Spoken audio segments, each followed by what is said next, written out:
I can recap whenever. You have something to do The beforehand. introductions. Oh, right. But I'm recording. Are you all recording? Are we good on Yep. Twitch? I believe so. Check in the voices in your head. Yeah, we're good. Alright, I'm gonna start eating my Jimmy John's. Ooh, yummy. I was lazy and told... I'm like, hey babe, can you pick this up on the way home? I didn't cook today. And we have D&D at some point tonight. No. Yep.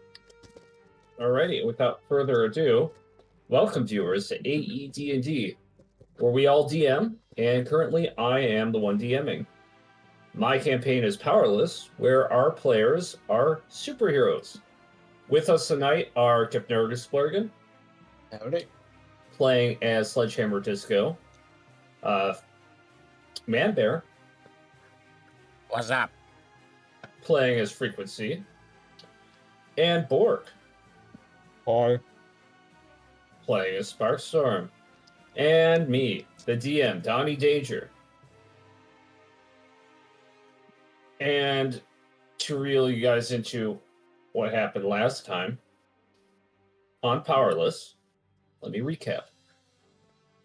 Frigid All right. waters, man. What's that? Frigid Wires? You want an icebreaker? Mm-hmm. Right? You want to tell the audience all the pictures I sent you of my Valheim build?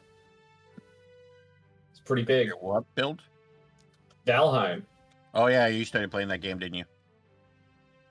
There's a story, and there's a lot of fighting, but there's also a sandbox aspect.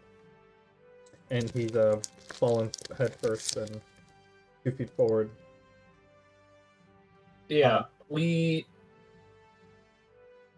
building on the Yagluth. It's just like this giant rock structure that looks kind of like fingers poking out of the dirt. It's big. It's really big. The way building works is you need structures to be grounded that dictates how high you can build. But since the fingers are grounded, you can build at the top of the fingers or anywhere on it as long as the structure is attached to it. Which means you can achieve some insane build height if you use the Yagluth fingers as a base. It's a bit risky because it's also a boss summon site. So we covered up the summon spot so we wouldn't accidentally place anything there and summon it and destroy the entire base. Basically, how the building works is like you can take a beam, and if you stick it in the side of a cliff or stick it on the ground, depending on the type of beam, like the normal wood logs, you can go build like 10 before it like is unstable and will break apart. Or in the next one up is like 15, 20 or whatever. So by raising the level of earth, you can build higher up. And you can build below it because they're tendrils that come out of it. Yeah. And I built a wall around the entire base made out of a material called Groston. And I went through several it's got to at least be like more than 500 stacks of the material. There's like about 5,000 units of Groston at the very least to build this wall. It's so big. So yeah, I was gonna send you the picture of the sundial I made, and so I messaged the guy who operates the server if he could boot it up and like update it, and he's like, yeah, my roommate took one of the cables, so I'm gonna have to. I can't turn it on tonight. And I was just sitting like, what cable could he have taken? Now that I'm thinking about it, it might have been like a monitor cable. Yeah. Because like, Yeah, so he probably like just logs into it and sets up that way. When I have all my servers like set up for SSH, so I don't have to leave my butt go do something on a different computer.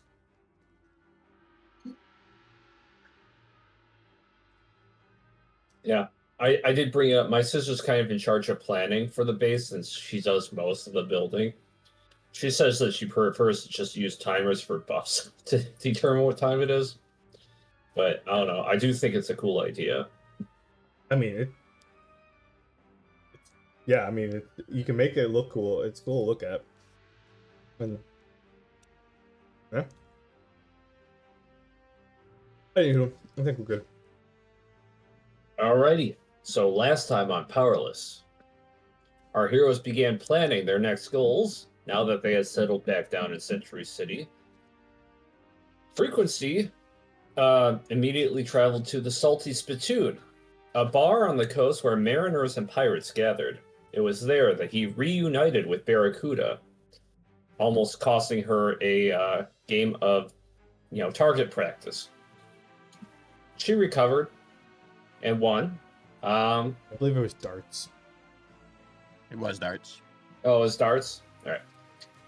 He also saw Salty Sol and Riptide, who were planning a prison break for their captain, Red Ray. This was a lucky coincidence, as Frequency also wanted to break into the underwater force prison. Yeah, Riptide- coincidence. Hey, I actually had planned for these guys to be here planning this, since you guys got back to Century City. I did not expect you to want to break out Mr. Blank right away. In fact, I didn't even know if you cared. But these guys were planning this. So, anyways, going on.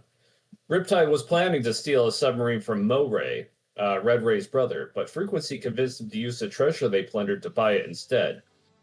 Riptide would have to buy it the next day, but unfortunately the mission would require at least 3 days underwater to carefully avoid the echolocation defenses of the prison. Frequency contacted Sparkstorm, hoping the genius could figure out a way to simply make the sub ignore the sonar. As for Sparkstorm, he received a message through his upgrade gridometer. It appeared to be a news broadcast from Duet. The broadcast had a segment covering the ArenaCon tournament and the triumphs of Team Gizmo, as well as a statement that many vendors from Duet are interested in contacting Earth, the world where the ArenaCon champions hail from.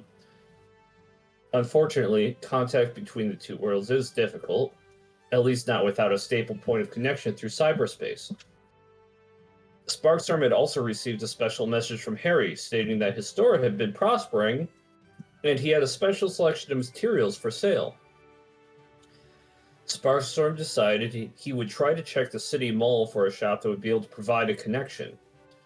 He was also looking for a good place to store his mech on the side, and looked for several options, one in the trailer park, one in an education oriented part of the city, and I think one on the coast.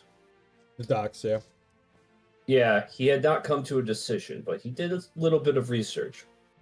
As for Sledge, he visited the trailer park where he figured he might find Gunshow. He was immediately drawn to a trailer that looked more like an armored battle station. When he knocked, he was greeted by Gunshow and Bob. Much to Sledge's disappointment, he learned that Gunshow was trying to rope Bob into a bank heist. Sledge tried to convince Gunshow to join him in an assault on Colonel Carnage's base, but Gunshow refused to go without more firepower. To remedy that problem, Sledge decided to get Bob patched up while Gunshow takes some time to upgrade his gun. While staying at the trailer, Sledge tuned into Century City News to see if there was an update on the Brightsville takeover. But the station was still playing propaganda from Colonel Carnage.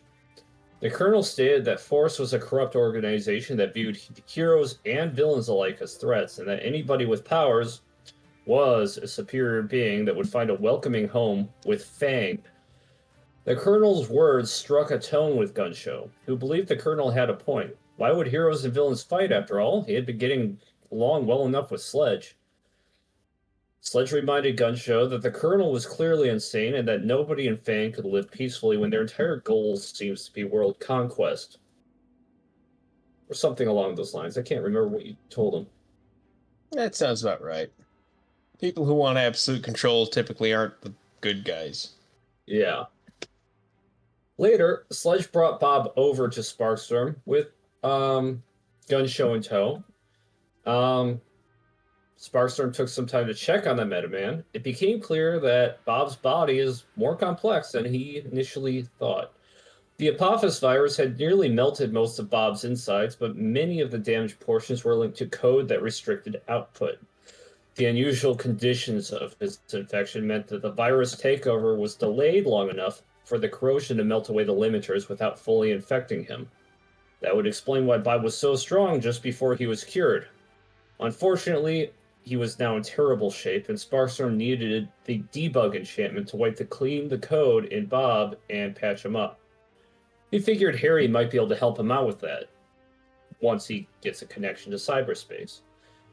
Together, Sledge, Sparkstorm, Gunshow, and Bob all made their way to the Century Mall, but were soon sidetracked on their way when a distress call came from police radio in Sledgehammer's car. There was some villain activity very nearby. Sledge decided to investigate. I believe you were taking Gunshow and Bob with you? Yeah. He dropped me off at the mall and then he went to go take care of it. Right. Sparkstorm went into the mall alone. And I believe that's where we left off. I don't think Frequency did anything really significant outside of what I covered, right? I feel like I'm missing something. Freak. Hey, Freak. Man Bear, What? did you do anything else that I didn't cover? No, I was waiting for Sparkstorm to tell me whether or not he can end up making me a sonar-proof gadget. I convinced the pirates to buy the ship instead of steal it. That's about all I did. Okay, yeah. All right. And with that, we're all caught up. Hey. Yay. All right. For the record, Uh, I just want to. I'm not saying I'm going first, but I just want to say that, like, I'm not in my superhero getup. I'm in just civilian clothes because it's like there's enough people around. I don't need to distract, and I'm also not registered on the list. right. That makes sense. But all right. And with that, I'm going to drag you guys to a map that will have both Sledgehammer's situation and the mall inside of it, just so we're not switching maps constantly, or at least not me. Give me a second to find it. There we go.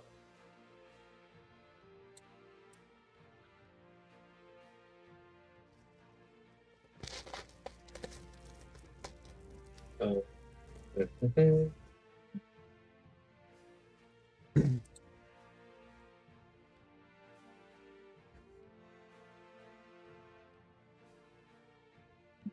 Fog of War. Got to get rid of some of that.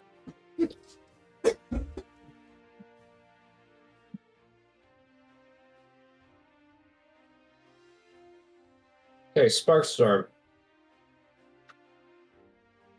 You find yourself inside the mall. Looks like it's seen better days. oh, I'm going first. Okay. Which side? Up side?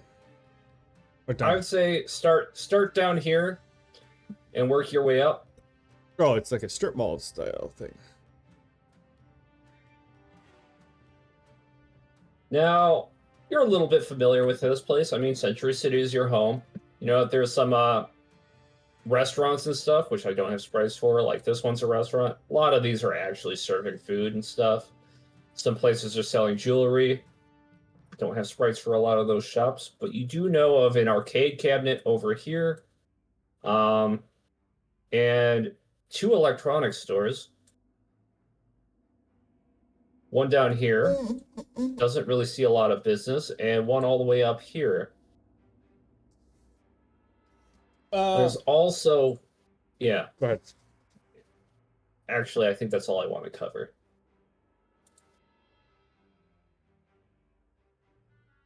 Well, I do want to... I'll check out the electronics store down on ground floor just because it's closer. All right. You go to the electronics store on the ground floor, and you see kind of a disheveled-looking cashier standing there. Place doesn't look like it's been properly cleaned. You may or may not have been here a lot, but you do know that this place isn't very popular. The guy looks a little bit surprised to see somebody coming through his door. And he just says, "Oh, how can I help you, sir? I'm going to enlarge it so you get a better look. Welcome to Goodwares, by the way. Oh, where we sell Goodware for you." Well, hey, MetaWise, do I know like the Harry told me what I need to like I know what I need to get set up for a shop, right? Between You just need a strong internet connection and somebody on the other side willing to maintain it and sell goods as a proxy, more or less. the Harry on one side and a clerk on this side. Yep. Oh, okay. Not like a standalone kiosk type thing. Okay. Right. Hey, cutie. So I go talk to him. I'm like, hey, you pretty late today, I see. Today, he almost chuckles. Yeah, you've noticed. What do you specialize in at the store? General hardware. And he kind of like holds out his hand and he waves at the shelves and roll a perception check. Mm.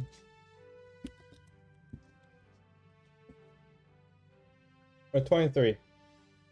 You see well enough that there's not a strong sense of organization here. A lot of this looks like used or refurbished appliances, toasters, microwaves. Nothing too advanced. There is the occasional doodad here and there that you're not sure what it does. And some broken down computers on the shelves.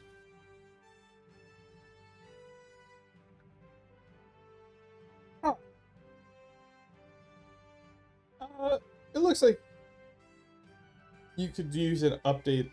It's more of an updated stock here to really get some people to come through the door. Yeah, I take what people sell me, but I can't afford the best, as you can see. I try to patch it up as best I can and, well, resell it. I check out his prices to see how fair they are, or if he's just like playing a sob story, but he marks up everything like 300%.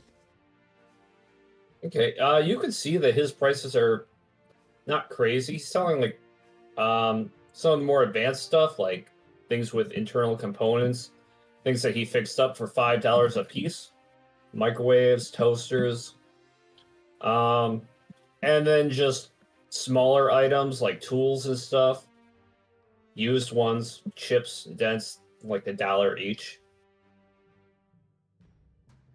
So it seems like he's a pretty honest guy so far. Does seem that way. How often are you open? Until the mall closes. But he kind of like looks over to the side and you see that there's a cot in the corner of the store. Technically always here. Okay. I'm looking to set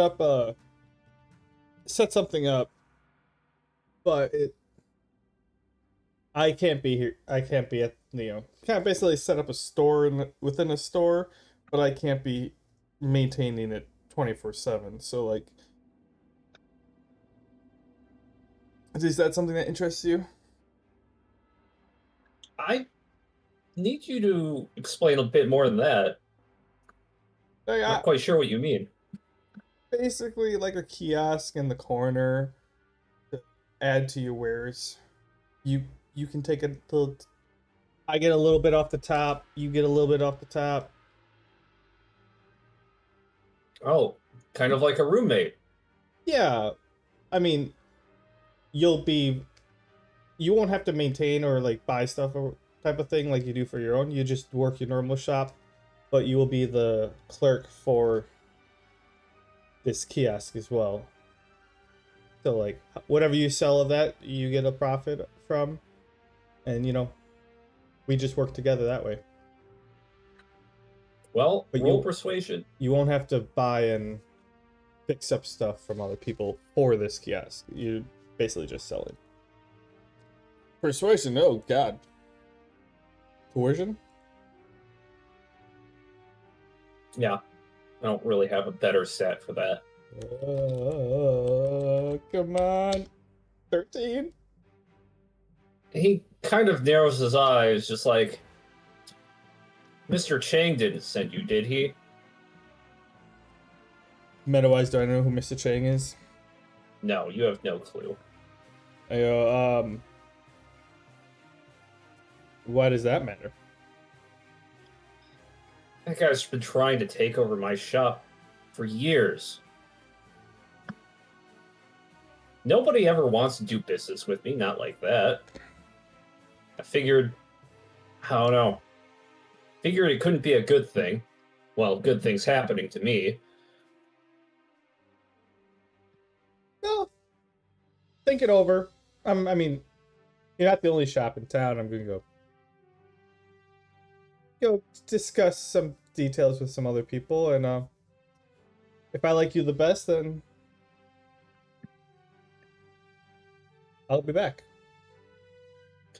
All right, he says as he scratches his scruffy beard. Looks like he's more confused than anything. Oh, real quick. You have an internet connection here, right? I assume so. Your kiosk or your point of sale looks like it's connected to the internet. He looks a bit embarrassed when he scratches the back of his head. Yeah? But Why?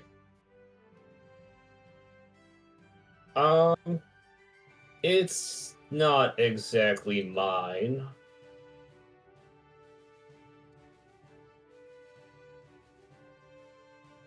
you do have one. Yes. And you have the capabilities of setting one up. I have contacted one that exists. He seems a bit evasive. We can discuss that if I choose you. Or if we end up going further on this. By the way, my name is Chad. Oh, well, good to meet you, Chad. I'm Bill. I'll be back, Bill. Plus, I like your gadgets. I might have to pick up a few. Well, that I can wrap my head around. And then Be I glad leave. to do business with you. All right. I look in the arcade. I'm pretty sure this is the one I've been to before. Yep. You look in, and it's right next door to Goodware. And you see it's actually a lot busier than usual. Before you even walk in, you hear that a lot of the games are active and running. There's people throwing coins in. Since school's out, place is bumping. You see some familiar faces, some not so familiar. Some people who look a little bit too old to have been in class with you. Some shady types. But it is a pretty busy place. I think I'm like, yeah, probably not the place to set up a store. Maybe. I'll think about it, come back. And then I go upstairs to the one upstairs. To the electronics store up there. Okay. On your way, roll perception as you make your way up and over to it. 10. You see a red balloon hung up over here. I don't remember any of those being around this place in the mall last time you were here. It's not coming from the drain. No. I look at it and I'm like, eh. Cool. Maybe Fun. I'll stop there on the way back. Well, as you glance over, you see that the sign says "Funny Business" at the front of the store.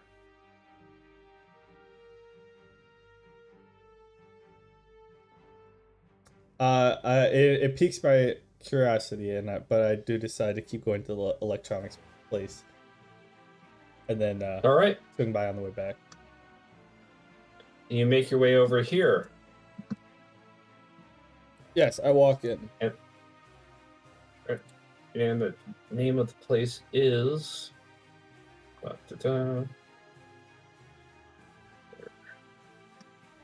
Give me a second. Let's see what I wrote down. Super Circuits. You see an Asian gentleman behind the counter, well-dressed. The inside is decorated in Oriental decor, and he says, "Well, hello, sir. Welcome to Super Circuits. Hey, how's it going? It's going good. And how may I help you, young man?" I'm checking out the kind of a gadget stores in town. See what they have to offer. I have many good wares. And roll perception as you look around. And he's waving at certain shelves. 13. You may notice a few things. It looks like he's got some advanced stuff. Some of the items do have drapes over them, like they're concealed without much effort. And yeah, I mean, it looks like the same stuff as good wares, except, in good condition. Just a little better condition. Yep. Well, thank you. Yeah, I'll take a look around, and then I go back look around to see, like, to compare the prices between this place and the other place. Okay, you take a look around. You notice that the prices are about 5 times as much as Goodware, although the inventory is in much better stock. And yeah, it's in better condition too. And I'm just sitting there, just like, just like pondering on an item.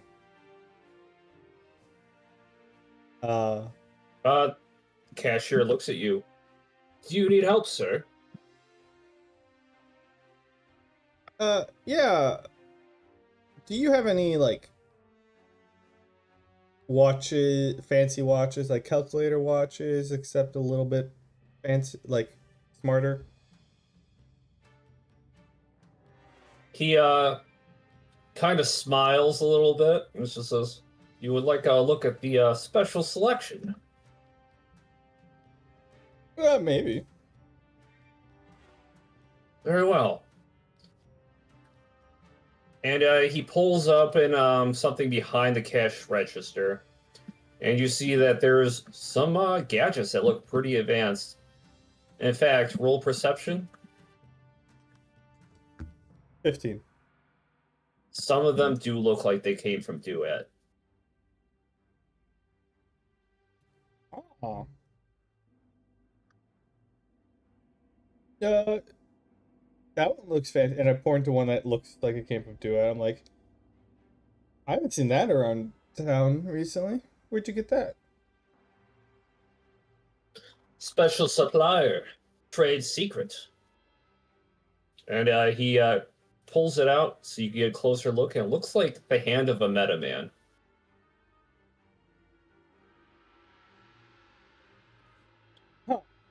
Interesting. Who, who, I kind of like look and like put my hand up to it and be like, not sure I have use for this. Oh, but that's just one of many things. Were looking for a timekeeper.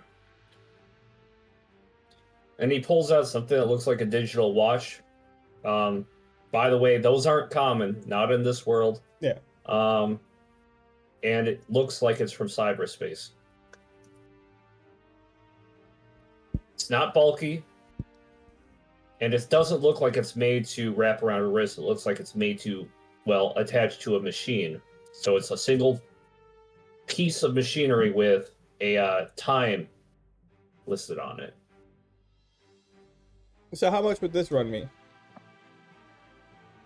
$300.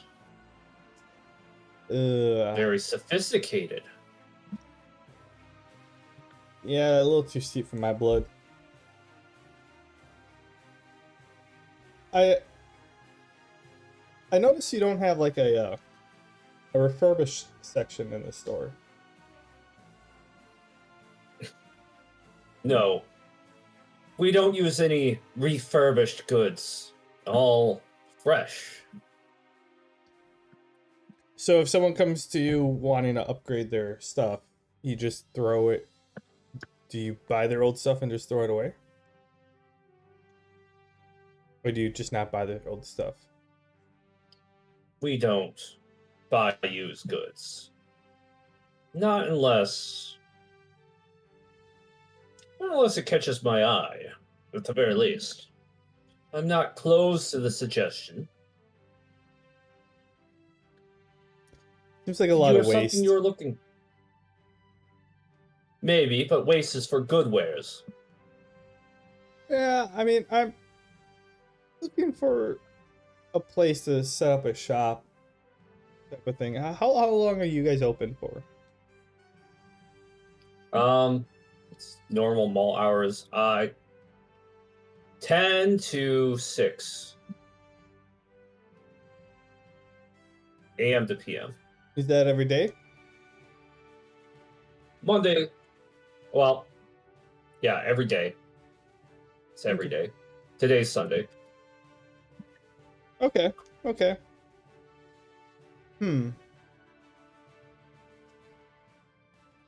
Kind of was hoping for something a little more. Again, I am an open-minded fellow. What did you have in mind? Perhaps I could change some policies if you have an enticing enough offer. I mean, I'm just kind of looking to set up a shop within your shop type of thing. I'm trying to open a channel to bring in some business from my friend who's pretty far away. But I'm not able to be here 24/7 to work it, so I was gonna, pay you off the top of the profits. Basically, by commission. He squints his eyes and he says, I had him roll just a check. And he seems to more or less put two and two together by pretty far away in connection. Take it you mean somewhere that's not quite here. Yeah, that's what I said. Pretty far away. Like, importing stuff, you know how that works. It wouldn't have to be a place called Duet, would it?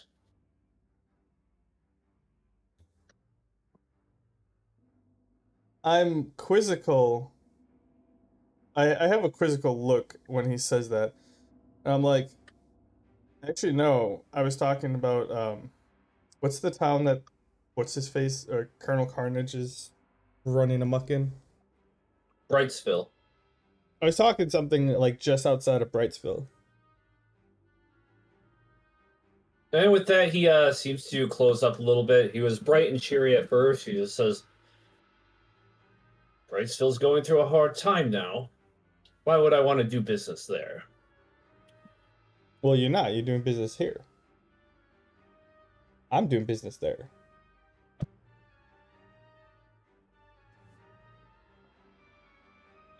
Very well. I was merely making polite conversation. I'm not terribly concerned about the specifics of what it is you're doing. But if you wanted access to my internet connection, that will be $500 a month. I can provide a kiosk free of charge. All expenses are ours. That 500.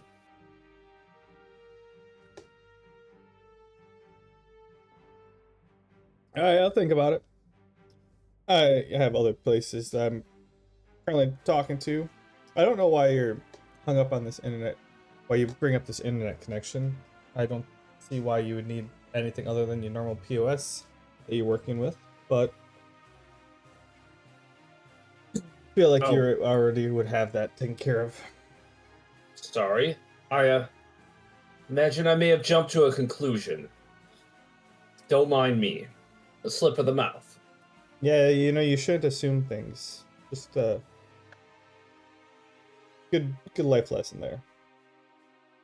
But I'll back. Yeah, I enjoyed our conversation. You have some interesting stuff in here. I'll come around for shopping next time.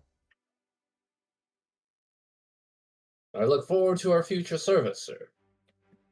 Oh, by the way, I didn't catch your name. Just call me Storm. Ah, Mr. Storm? Mr. Che. Good to meet you. Nice to meet you, Mr. Che. And then I head on out. All right. Now I'm like, okay. Pretty sure I know which one of those two I'm gonna pick. What the hell is up with this freaking balloon? And Do you investigate the store? I want to go up to the window and see what's going on there. The store looks closed. You look at the windows. It seems that the shutters inside are drawn.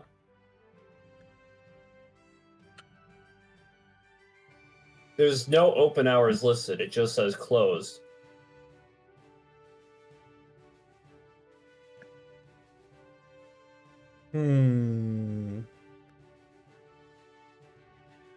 This gives me an idea.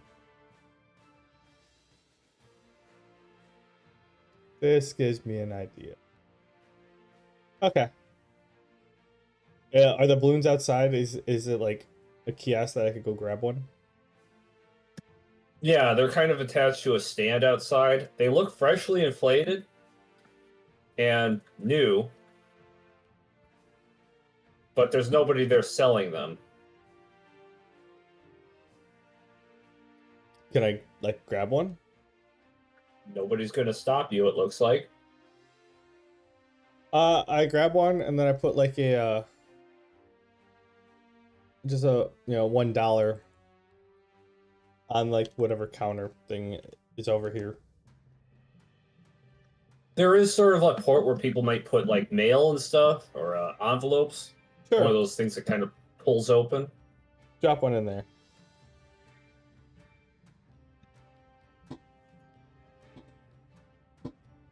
All right. Alright, someone's backfiring their car. Did you hear that, Susie? Okay. I grab a balloon and I head down to the other shop. All right. You're going to Goodwares? Yeah, or Goodwares. the arcade? Okay. You go back to Goodwares and the guy kind of looks at you. He's not startled this time. He's kind of standing ready for customers. I do want to tie my balloon outside. I don't want to bring it. So I just kind of tie it to like the bike rack or something.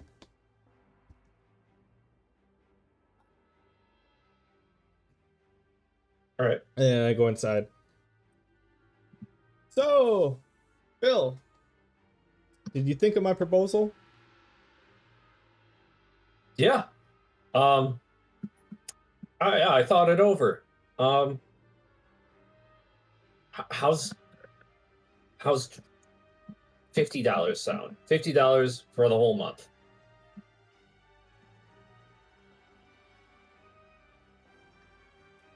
Um, He sounds a bit unconfident.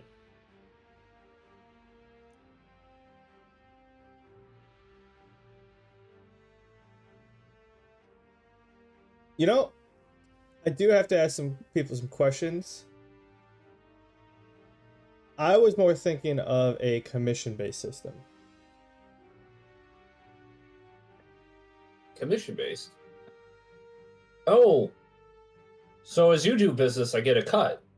Yeah. Yeah, like Right? I give you 10% off the top type of thing, and so like it only benefits you. I don't want to shorthand you, and $50 a month, and I sell like $5,000 worth of goods. I feel like I'm shorthanding you there. He kind of smiles like this is the best thing that's ever happened to him. 10% sounds awesome. I'm not locked in on the 10%. I need to talk to some people, but I'm pretty sure we can make that work. Oh, by the way, the internet might be a bit choppy, but it sounds like a deal that works perfectly. Well, that's the first thing we'll have to settle.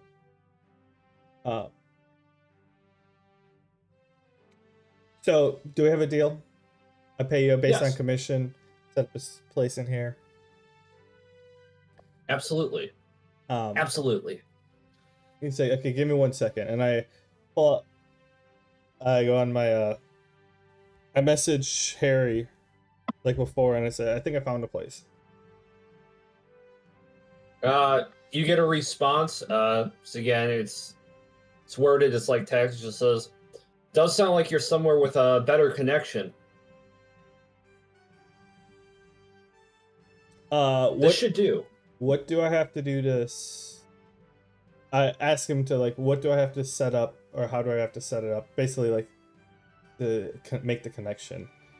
And then I go to I send that out, and before I get a response, I go to Bill. I'm like, all right, so let's talk about this internet. Show me what's going on, and maybe I can improve upon it. Well, since we're business partners, I suppose there's no harm showing you. And he shows you his terminal. And you see that the internet is he's basically using somebody else's internet. Yeah, I got that, and I kind of trace it to see where it goes. Super Circuit. Well, should have had you roll hacking, but you can tell us from Super Circuit.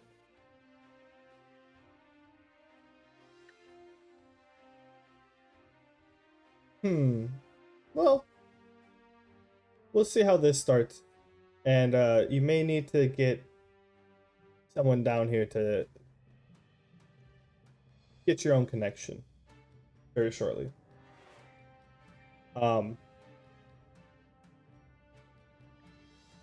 a temporary fix, can I trace it and go back to like the connection point and like fix it so it's more stable at least? Is that a thing you can do? I don't know. I'm asking you. Well, roll hacking.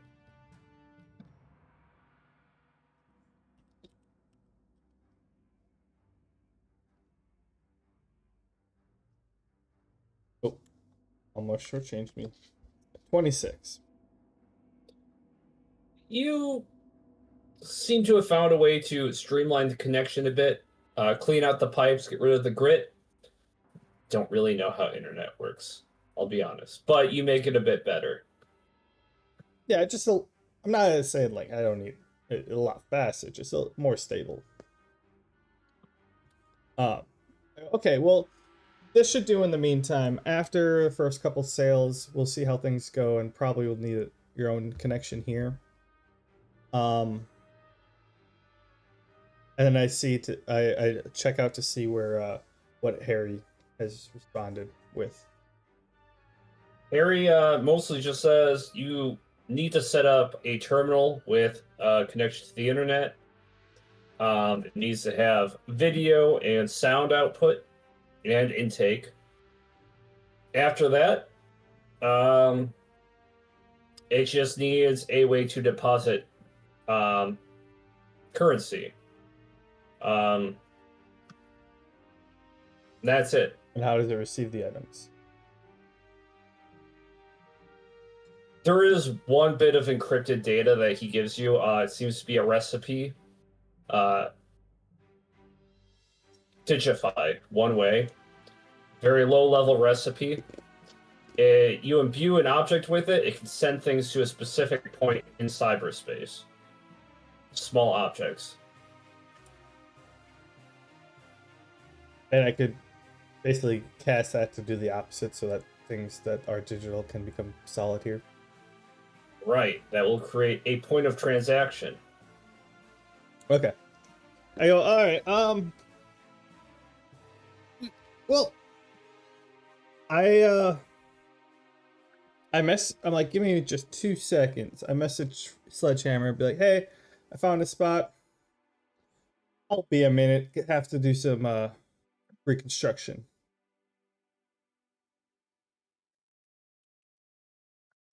You're telling Frequency? No, Sledgehammer. Because he dropped me Okay. off.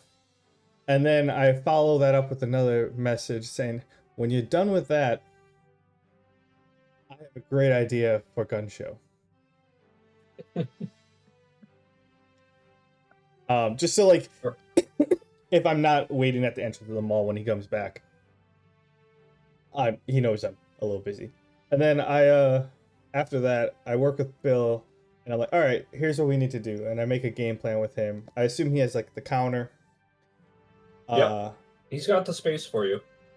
And I imagine, like, since he's doing all this, like, he's gonna, like, because I'm paying him commission, gonna set up, like, he's gonna have, like, 2 different point of sales.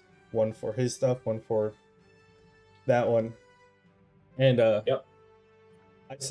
I, like, start to scavenge stuff from his place. And I'm like, don't worry, I'll pay for all this once we get this up and going. And then I do my own engineering hacking stuff to make it a lot to connect it, do and whatever, and then do all this while you can switch to someone else. Okay, yeah. So this is gonna take some time.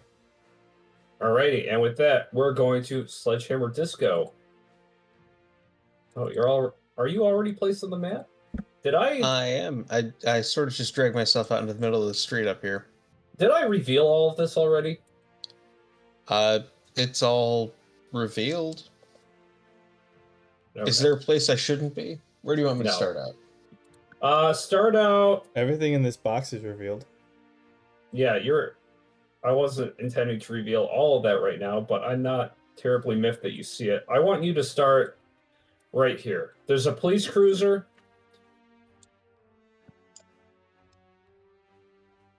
You see a police officer here. You see some force agents. Well, Before you I'm get s- there, did you bring Gun Show with you, and is he coming out to do this with you?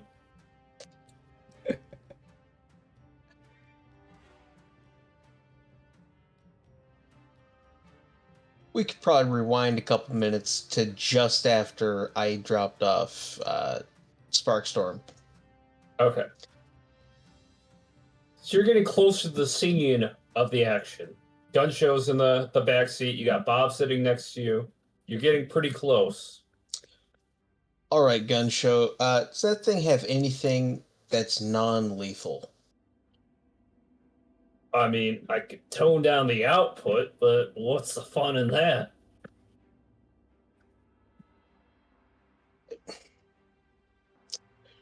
Remember when you broke out of prison? Yeah. It's because that wasn't the place you wanted to be. Right. Now imagine that there was some sort of super prison that you couldn't break out of. Well, I definitely wouldn't want to be there. Right? So if we go around killing people, that's where you would end up. Oh, yeah. Oh, I see where you're getting at. Okay, yeah, I'll tone it down. Yeah, I mean, once we get up to Brightsville, absolutely go all out. That's going to be a heck of a time. But right now, here, we have to be careful not to kill people. Right. Yeah. Don't want to go to super jail. Oh man, I haven't seen Super Jail in so long. Oh shit, I gotta look that one up. I'll bet you that's a place here. I would bet money that's a place here. All right, but yeah, I wanted to make sure that I had that conversation with Gun Show. I'm sure Bob would understand. He's listening. He's probably not feeling much like fighting, but just so he's aware too. Yeah, Bob. He's not in great shape, but he's sitting there. He's hearing it. Yeah, for sure. I mean, if anything, if he could like watch the car, hang out with Maurice, that'd be cool. So yeah, with that, yeah, Gun Show will be joining me. All right. You get closer, and before you exit the door, Gunshow's just like, wait a minute.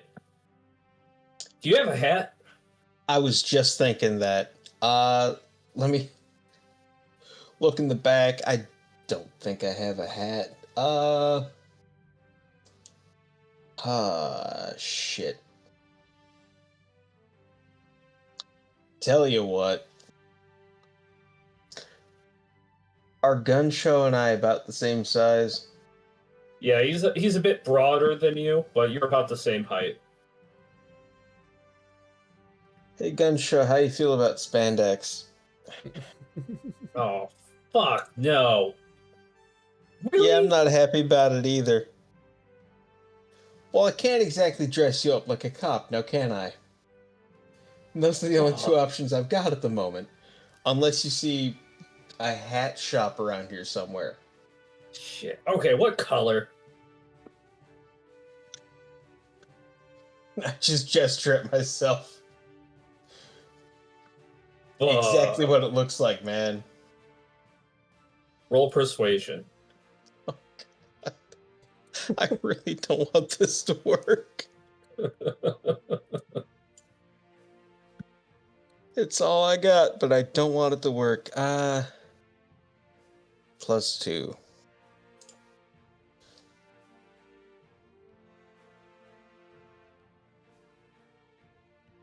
Six.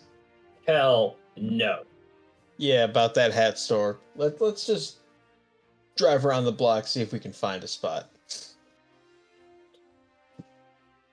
Okay.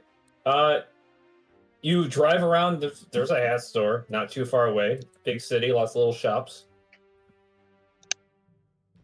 You get out. Party City, wherever we can get a disguise. Are you gonna go out and buy it, or are you just gonna let Gun Show rush out and get one real quick? I'm gonna take care of the interactions with human beings. Right. Yeah, I'm gonna go buy it. You see a little novelty shop. Oh, do they also have the like the sunglasses with the nose and the fake mustache? Yep, that's the closest thing to you. One of those and a bowler hat, we are good to go. No one will know the difference. Excellent. You get back to the car in a bit of a hurry because there's something going down. Throw that at Gun Show. He looks at it. You hear him fucking just huff like, God damn it. Hey man, you know you can't rock this swagger. Put on the hat. We've got some people to subdue. All right, he puts it on. And then you run up on the scene of the crime. Right. Guncho comes out with you. Oh Right, shit, so- we gotta come up with a name for you. What's your alias? Big iron. Big iron. Let's do that. All right, that works. All right. And can you see everything? Yep. All right. You get up and you see that there's a police barricade right here. Police cruiser right here. Some forest agents. And roll perception, because you just got here, but there's some things that might stand out to you. That is a 6 perception. No, you're very focused on the bad guys over here and don't notice anything. The forest soldier over here kind of puts out his hand. Whoa! Hold on there, big shot. You too, and he looks at Gunshow. Where do you guys think you're going? Well, there's a ruckus over there. We were hoping we could, while we're in town, sort of pacify the whole area. He takes a better look at you. And chew some gum, and I'm all out of gum. He takes a better look at you. Oh, not bad. You're a pro hero, I see. Sledgehammer Disco, right? Yeah. See, my reputation precedes me. Well, go on, go get him, Slugger. I'm training a newbie here by the name of Big Iron. He looks at Gunshow. Are you kidding me? Well, he's a little rough around the edges, but you should see what he can do. Okay, he tries not to chuckle as he looks at the nose, mustache, eyeglass combo with the bowler hat.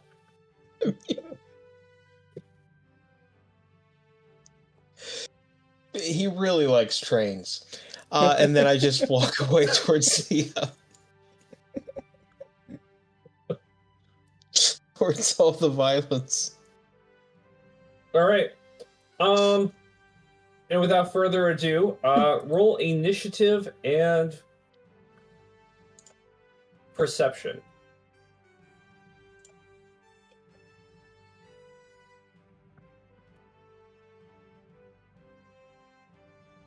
That is a 28 initiative. And an 11 perception. Again, you don't notice much. But you are first in turn order. Yeah, establish turn order. Actually, been long enough since I've done this. Give me a second. Is he using the... He is using it.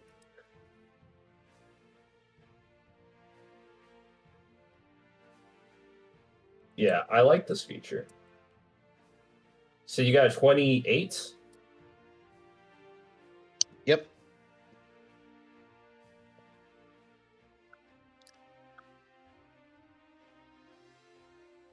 Recently, I've been thinking, or I've been quoting the Inglourious Bastards. You like that deal? I like that deal. I'd take that deal. That's a damn good deal. And I'm just like, I have to watch it. I've been like quoting that for like the last 2 weeks. I'm like, I have to watch that. Yeah, everything from Tarantino feels... It just feels like you can watch it whenever. It's good. It's timeless shit. Right. And the bad guys are 19. It doesn't seem as if Force or the police are getting involved in this, so they're not part of initiative currently. All right, go first. So, I see 3 people here. What exactly are they doing? Yeah, you didn't exactly stop for intel, and your perception was really low. You don't know what's going on. This guy right here seems to be fighting these two over here. So he's just picking out who's good and whose side he's on the fly. Yep.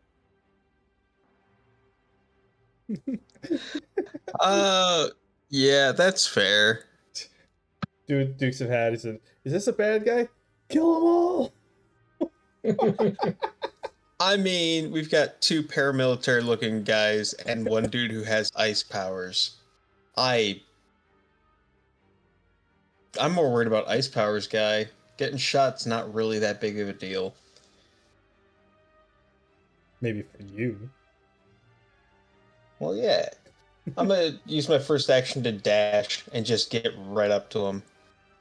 Right, how far do you go?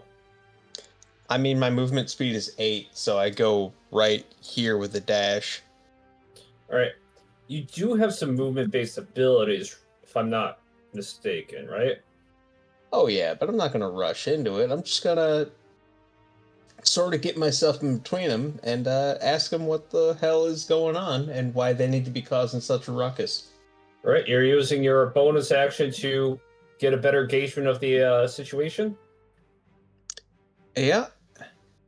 All right, and with that, you can see that this guy right here is a pro hero, not a particularly experienced one.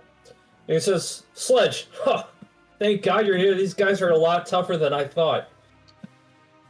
And you recognize that he's Hale.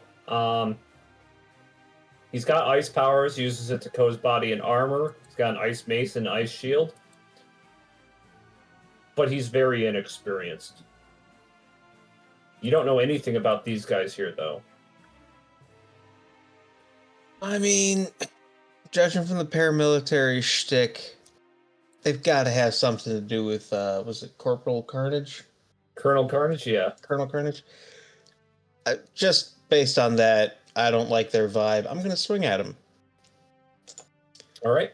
Roll hit and damage. What would that be? That was the... Yeah, wide swing.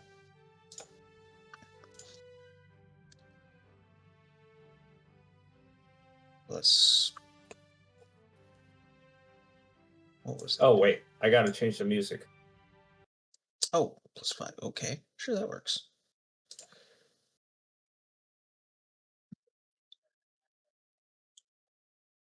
I'm assuming that hits.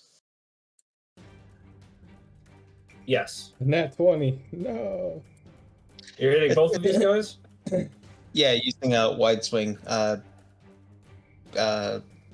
Plus the basic attack plus some pouring 1 point of MP into it.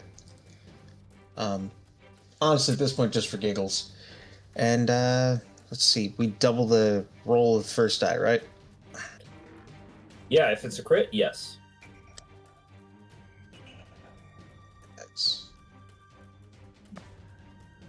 So that's 15 points of damage to both of these guys. That's in one hit? Yeah. They Very each take nice. 15. Excellent. All right. They both get hit. The one that looks like he's running really fast seems to stagger a lot harder. The big blue one, he kind of spits out some blood and smirks at you. Oh, this is gonna be fun. Okay. Sure. Yeah, I say that out loud. And with that, gun show is up. Oh, yeah. Let you see his character sheet real quick.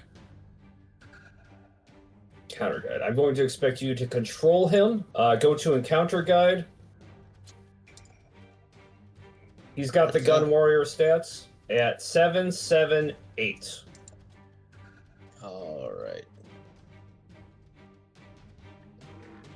Ignore the armor mode stuff. All of his abilities are between 789 and 780.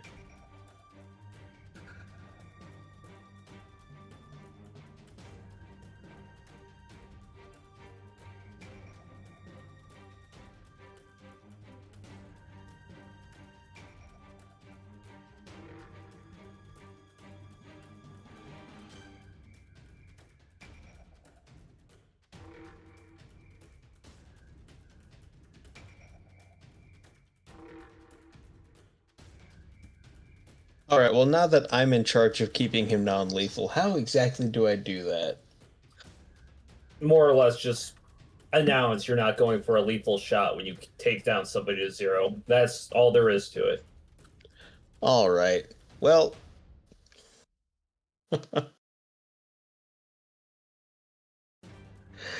let's see. And his movement is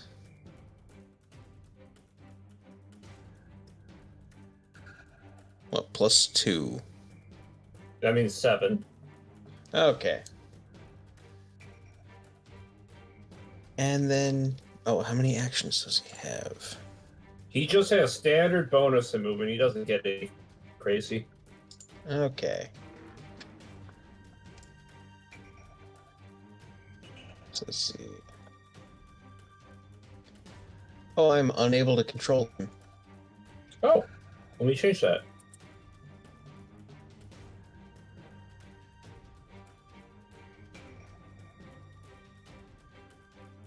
There we go.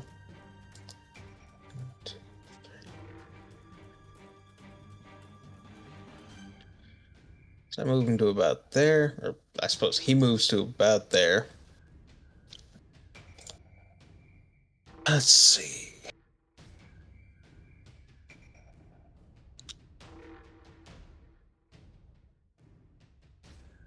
So much that is busted. Oh my god. Got some good skills. Yeah, I think the only thing that makes sense here. A sniper. Or not. That's a +8 to hit? Yeah. Okay. I don't like that you rolled a nat 20. It's actually, I forgot to add somebody to turn order. Okay. I'm like, what the hell's happening? That is a 21 to hit big guy in the kneecap. Oh, that would hit. And you're going for a specific target, weak spot, or at least specific spot. Trying to be non-lethal. Kneecap specifically. All right. 1d12. How much damage? 4.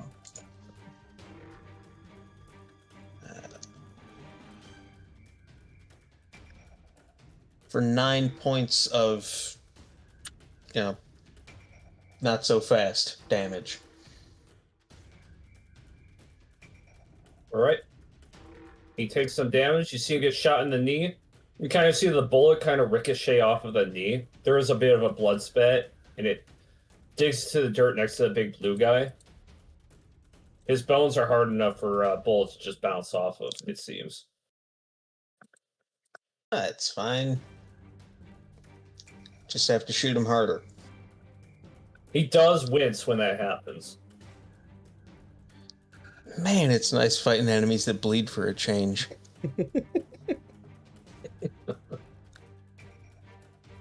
Let's see. I don't think I'll be using any bonus actions.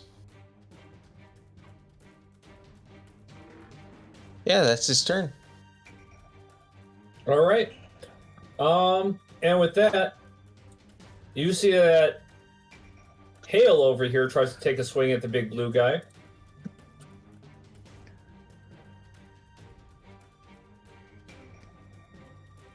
Got it. Look at the dodge ratings. Yep, it hits. And he deals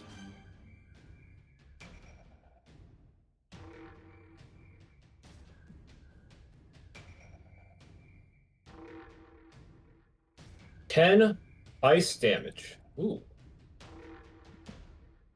Right, that bypasses his DR.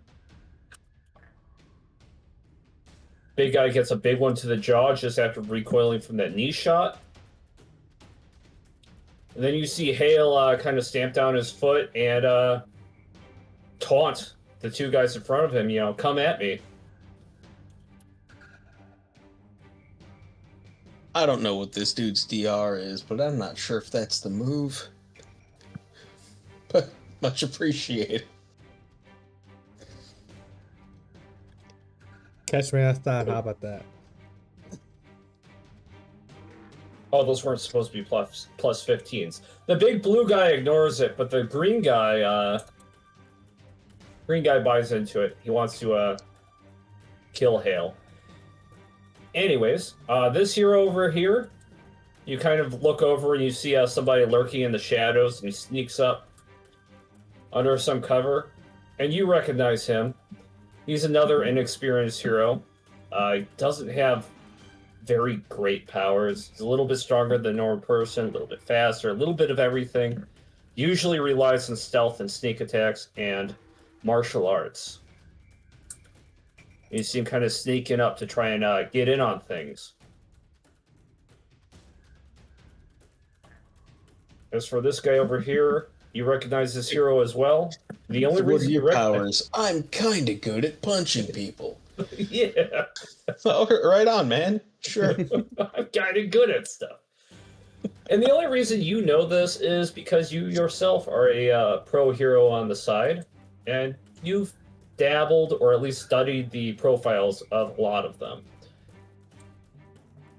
This guy over here, Sleep, is fighting this other guy. You don't know him. You've never seen this villain before, but he's got jet legs, or legs that seem to be armored, and the armor seems to be spewing out jets of fire. And they're both kind of circling each other, going super fast.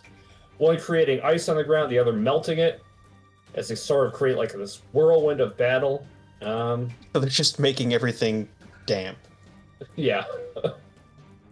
Okay. So Sleep tries to hit the bad guy for...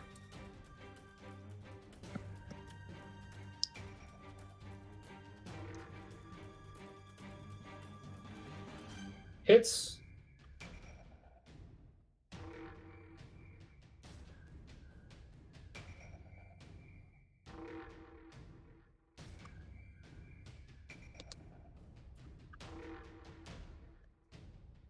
Eight ice damage. Wow.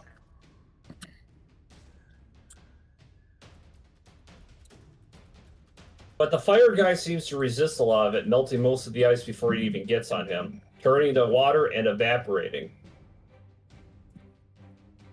You're gonna have to be faster than that, or slicker, he says, thinking he's pretty clever.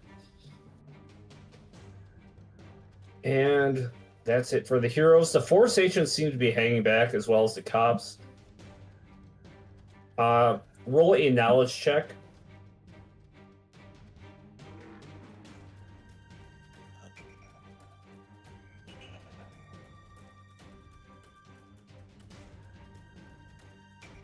All right.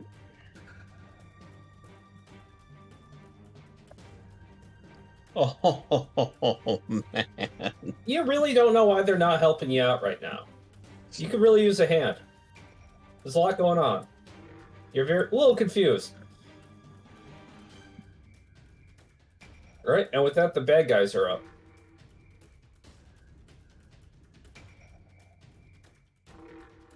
Okay. You see that this guy over here is transporting money from what looks like a downed armored car. And you don't know if it's money, but he's transporting materials and equipment, and he's kind of just moving them over. Pick one up, move it. Pick one up, move it. He spends his turn doing that about 2 times. And this guy over here is kind of overseeing things. He's not moving or doing anything, but he does throw a lob of energy over here at Sleet. So yeah, he is doing things. It's +5.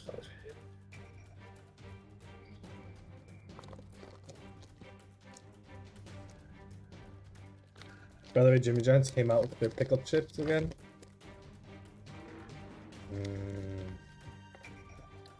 That's good stuff. All right. You see, as Sleet is fighting this hero over here, he almost looks untouchable. They're both going very fast, but then he just gets fucking lobbed in the head with this energy blast. It blows up, and his goggles are shattered, and he looks a bit disoriented, but he's still alive. He just got nailed. And there's a bit of red energy still stuck to him, and he seems to be a little bit slower.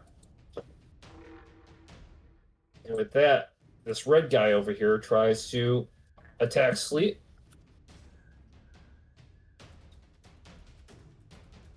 hits him.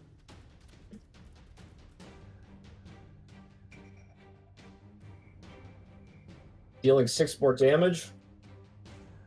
And just like that, you can see that this pro hero over here looks like he's just about done. He's just with that one turn, he's all fucked up.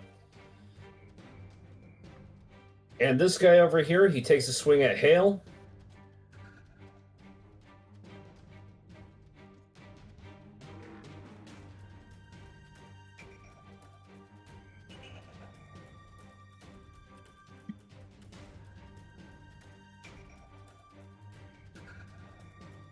He hits, just barely. It looks like Hale's about to deflect a blow, but narrowly misses as the punch connects. He takes.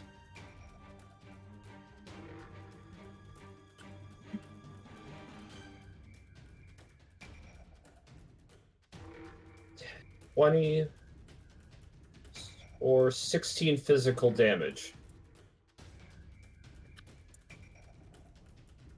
His armor takes a good chunk of the blow, but then Big Blue Guy continues his punch combination. Oh, Blue Guy wasn't aggroed. Was he aggroed at me? Oh, he was aggroed at you. He was aggroed at you. Yeah. Was he? Yeah, he Bring some of was. that action this way. My bad. Does a 13 hit you? Oh, yeah. Okay, I'll retain the rolls that I have then. You take a 9 and 6 physical damage. And... Alright. That actually left a mark. And a 13 hits you again? Yep.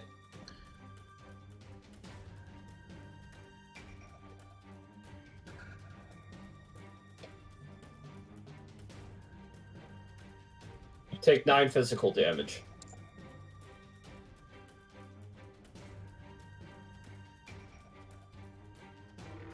As for the green guy, he tries to break contact with you. You can roll hit for an opportunity attack. Oh, absolutely. Does the 13 hit?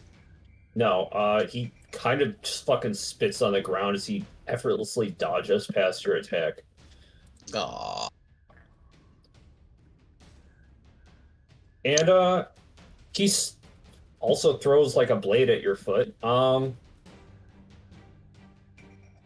Run past 6 plus 2 hits plus 4 hits slash armor.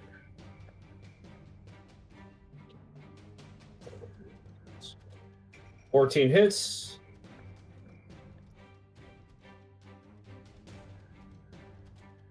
And you take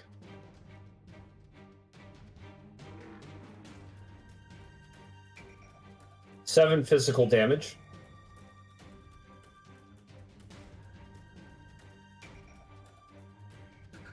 Yeah, he didn't throw it at you. He kind of just turned around, stabbed you in the foot, and then booked it the other way so he could get reposition himself. And surround Hale over here, get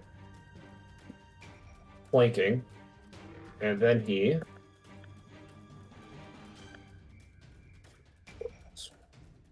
Right.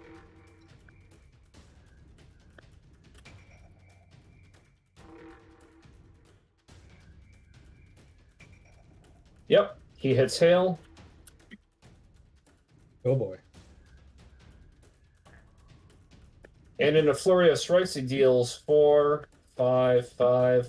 So that's 2, 3, 3, 6, 8 damage to Hale. The armor, ice armor, does a good job of negating a lot of that.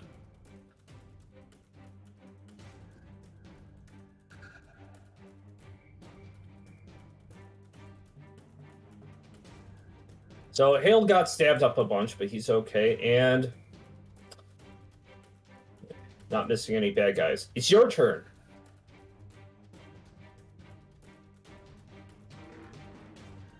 Sledgehammer Disco. Alrighty, I'm going to...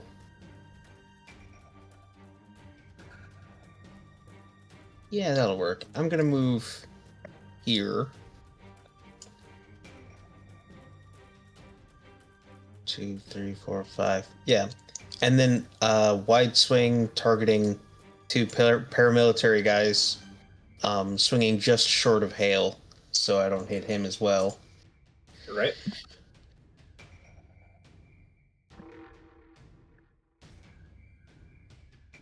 Ugh, first one misses. Okay, so I'm gonna try and swing at them again. 18 hit. What was the first one? Oh, yeah, An that 8. did miss. Yeah, 18 no, hits. I'm not even gonna ask if an 8 hits. If an 8 hits, I'm fighting a jar of jelly. 18 hits both of them. All right. Jar of jelly. Oh. Yeah, and with an 8 AC, it would be minus the jar. It would just be a lump of jelly. No, that's 5 damage to both of them. I imagine blue guy doesn't even notice. Yeah, blue guy doesn't take that much damage. Takes 3 damage.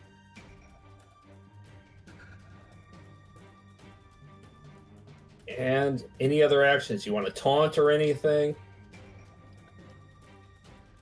Now that you mention it, since I do have first in initiative, what was that feat?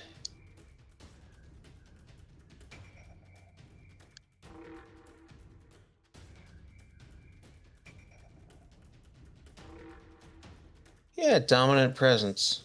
How about that?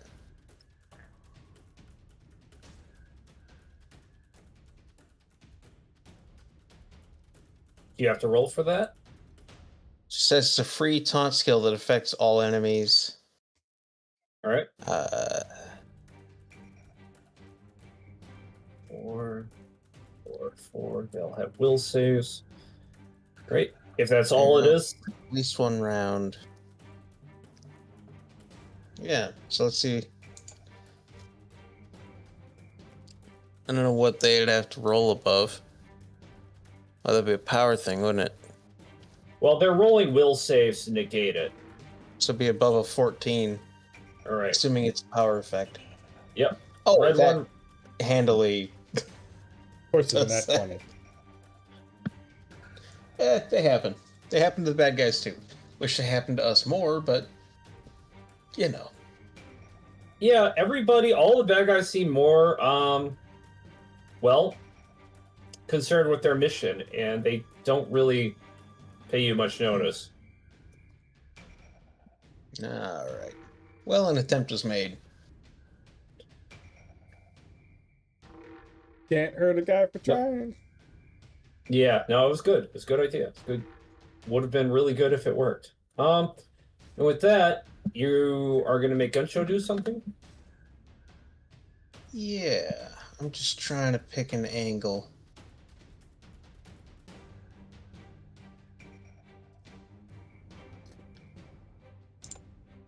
What is the range on that shotgun? Up close and personal. 3. Okay.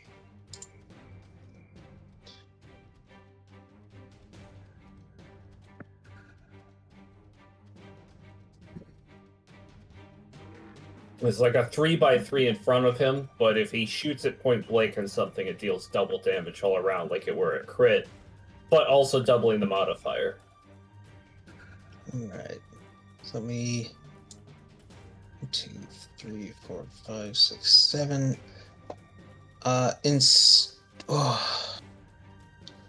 don't suppose. So 3x3, basically, this whole.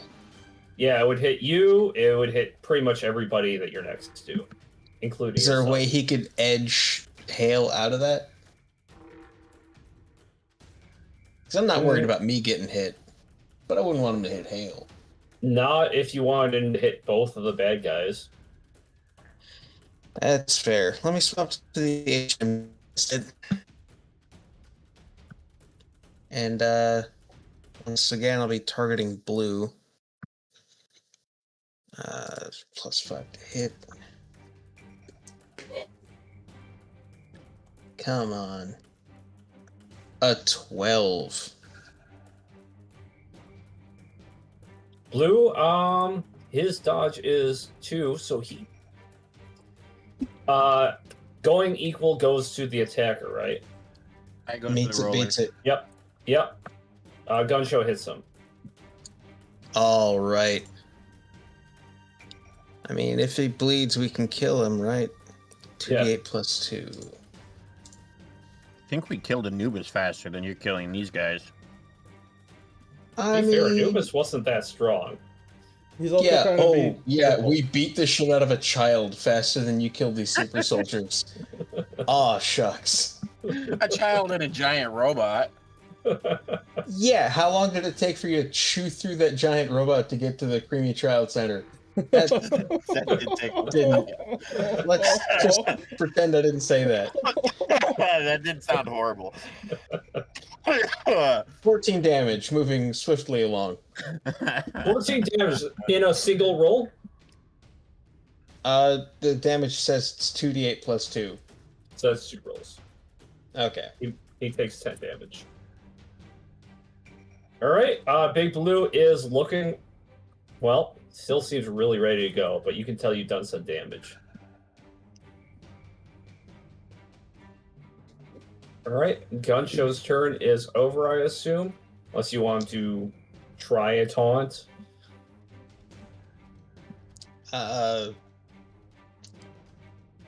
It's not in his skill sheet. It's not, and I can't imagine his would be anything better than, fuck you. Yeah, So, it wouldn't be great. Well, compared to Sledgehammer, Sledgehammer's the one that should be taunted. Yeah. Alright, by the way, everybody can taunt. Without established taunt skill, you are only taunting one enemy. The taunt lasts for 1 turn. And that's it. They roll a will save to negate it. You don't get any special modifiers. They're rolling it against your speech stat. Anybody can taunt. Oh boy, what is Gun Show speech?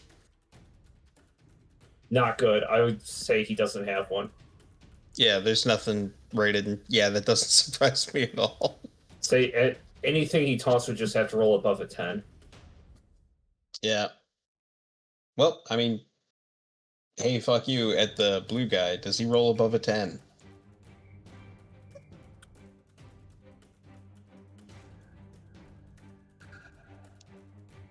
No. I think it's a nat 1. Excellent. He's not too happy about being shot while he's trying to kill this hero over here.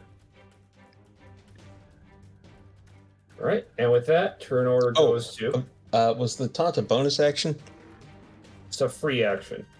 Cool, then bonus action, now that I've got his attention, let me just whip out that barricade.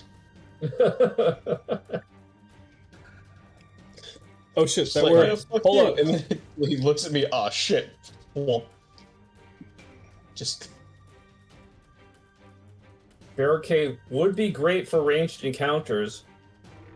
You whip out the barricade, big blue guy kind of walks down, does this. You do get a +1 to your attack, your hit rolls with the barricade. Barricade is one side of you and to everything on that side of you, but he's not on that side of Gun Show. Oh, Gun Show can't be expected to think that far ahead. No, he can't.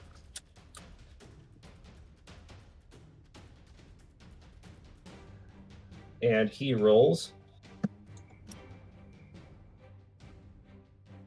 23, and yes, I know that hits. He deals 4 plus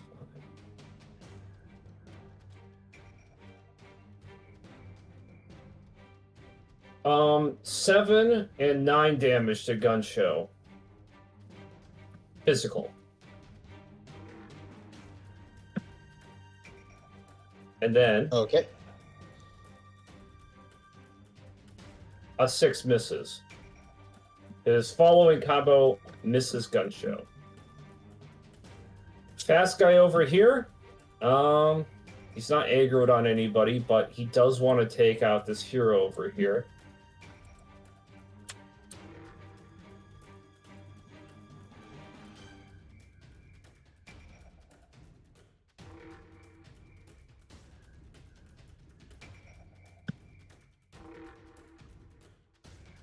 Ooh, he misses. Bonus actions. Yep.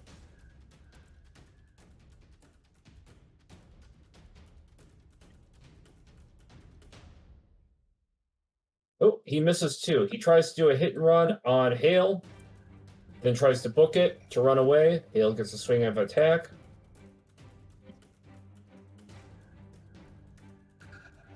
Ooh, actually managed to strike him. Didn't think he would.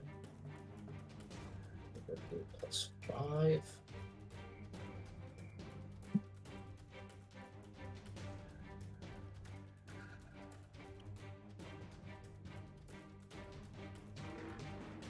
Nine damage to the fast guy.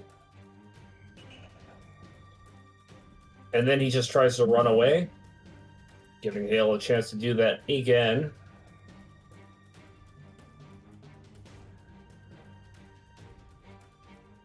He misses. You get a chance of an attack of opportunity because it does not appear as if he wants to keep fighting you guys. Sledge. All right. I'm assuming 16 hits. Yeah.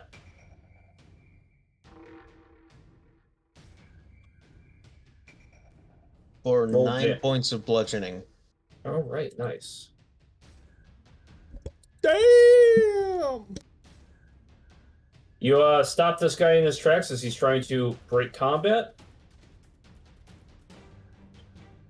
As for this villain over here, he's fighting Sleet. He throws a fire blast at Sleet.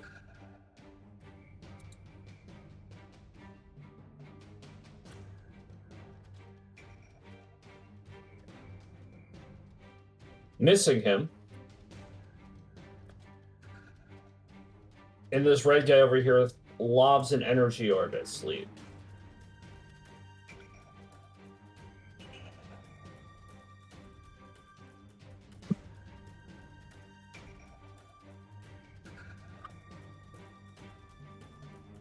Narrowly missing him.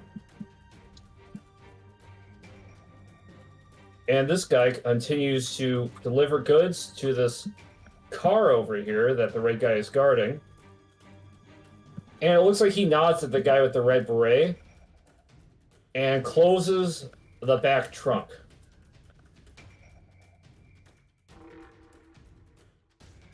As for the heroes, Hale comes up over here to attack the big guy.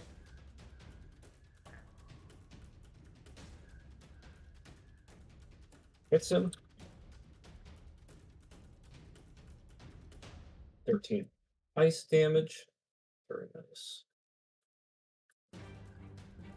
Smacks big guy as he's trying to get gun show. Hale is trying to... Well, he's not trying to break contact right yet. He tries to attack this guy, the red guy. Hits him.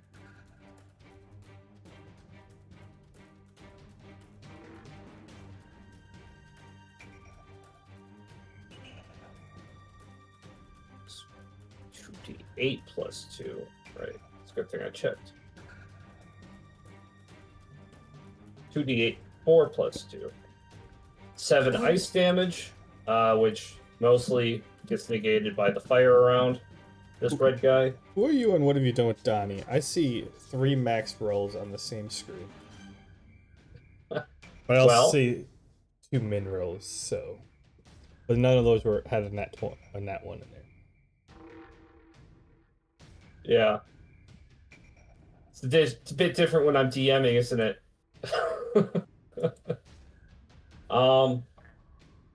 But gosh darn. Oh right, blind spot over here.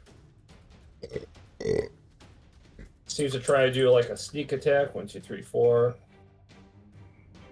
6, 7. Oh, you're moving people. I'm just moving people over there. Yeah, blind spot's kind of sneaking into the bushes over here. They haven't noticed him yet and can't quite get all the way over there. It's a full-on sprint, a sneaky sprint. But I'm going to have to roll to notice him. He's kind of good at sneaking.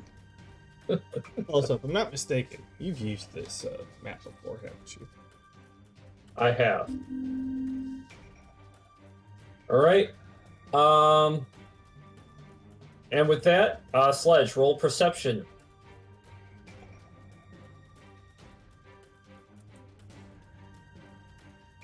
You are just focused on the fight. You have no idea what's going on. I perceive my eyelids. Yep. All right, it's your turn. And that's a maybe. I'll tell you what, that's the moment the phone in my pocket buzzed as I got a notification from Sparkstorm saying that, he's going to be in the shop for a little bit longer. And then a second one. So, I would have noticed whatever. So I was distracted by, There we go. There you go. Good role play. That's the only reason you're unaware of. Yeah, it's not that my perception is and always has been terrible. A great great attribute for a street cop, by the way. Yeah. Oh man. So, I imagine I didn't notice anything going on with that car over there. You didn't. It's like 30 feet away. It might as well be in another zip code. Right. You didn't notice anything. And then the green fella here, how's he looking? He doesn't look good. Really doesn't look good. Is he still moving? Yeah.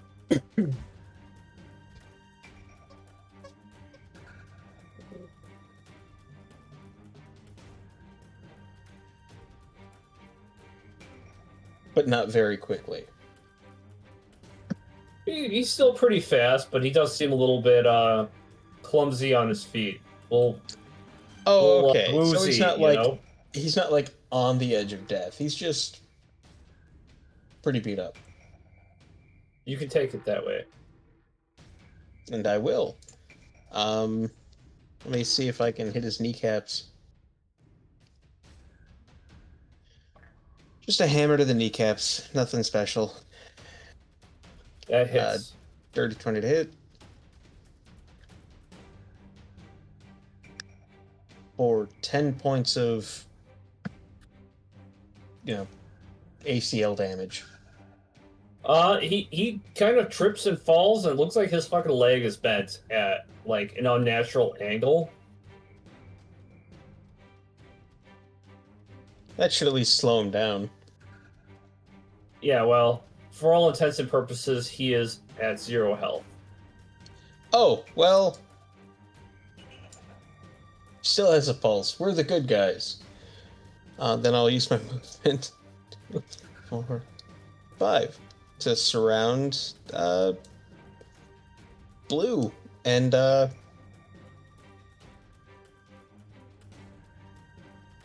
yeah, I'm just, I don't have any super special hammer bullshit.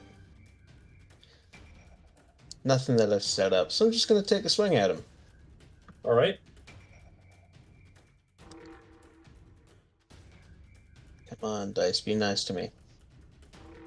Hey, another dirty 20. That hits.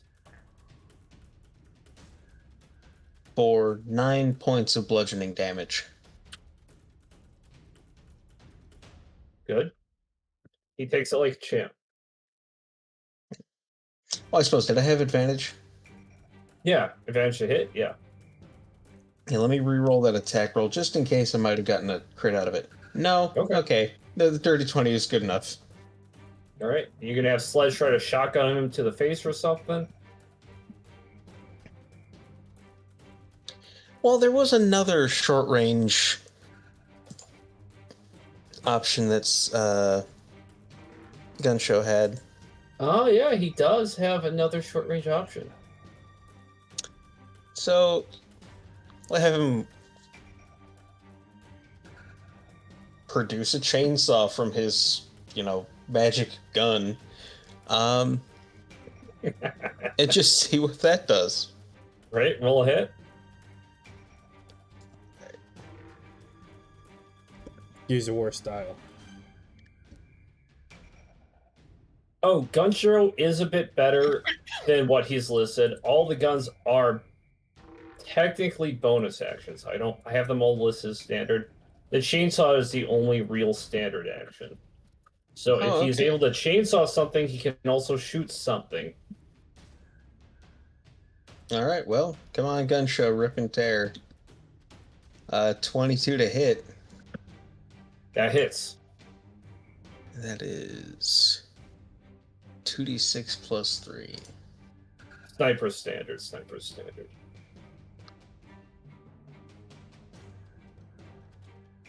Eh, 10 points of chainsaw damage. Or would that be 4 and 9? That'd be 4 and 9. Okay. 13 points. I'm assuming his DR blue guy is 2.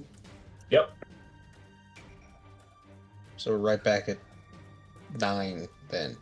Yeah. Alright, and with that green guy is down. Heroes are up. You see Hale try to take a swing at Big Blue.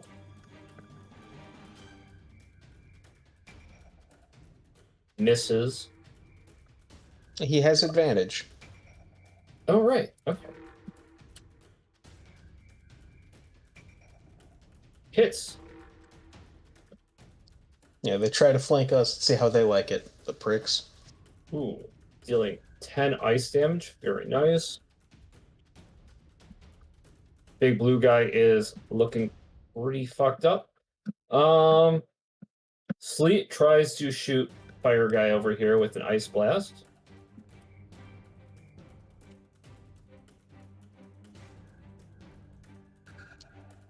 Narrowly hitting.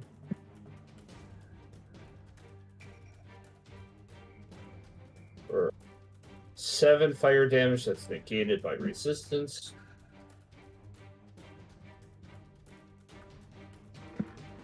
Fire guy's kind of trying to chase him down as he does that. He tries to break combat. Fire guy gets an attack of opportunity.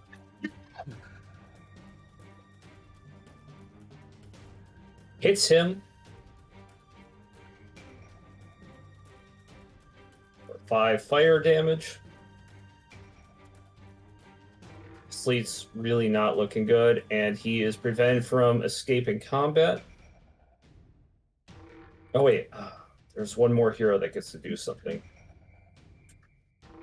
Blind Spot over here tries to strike this henchman-looking guy.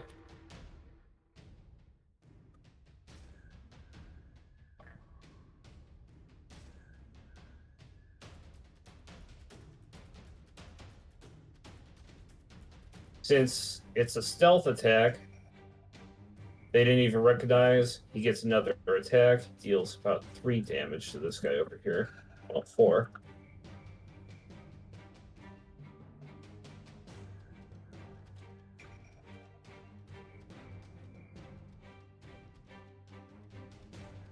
A 1 and a 2, a 1 and a 2, and a 1 and a 2. Dice are hard. Yeah, it's not great. Does have some other modifiers. But yeah, this guy gets taken aback, this henchman over here, and it's, imagine sneaking up on somebody who's bulletproof and like fucking trying to hit them over the back of the head with a kung fu move, and the head kind of shakes. Kind of what you see over here, and the guy kind of turns around and is like, what the hell? He does seem a bit rally. He kind of turns around looking a little bit drunken as he does that. Okay. Blind Spot came behind, just did a full-on Kung Fu combo sneak attack. This guy's still standing. Alright, now bad guy's attack. Okay, red guy. You roll perception. Come on, just once I gotta see something. 16. Okay, you actually focus for a bit, and you hear the red guy shout, secure the package. Everything's riding on you. Nothing here matters. Move. And you see this car kind of, vroom, vroom, start to take off. Zoom, zoom. Yep. Leaving the battlefield. It's not quite out yet. It's just kind of starting to accelerate. And the red guy comes over.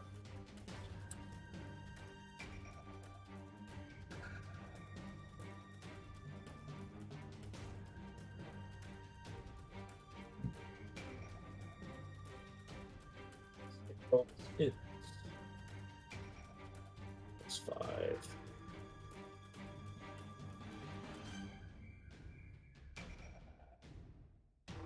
He kind of like creeps up on Sleet as Sleet's trying to get away. And Sleet's standing up trying to regain his footing. The red guy comes up behind him, creates energy between his hands, and puts over Sleet's head, blowing up his head.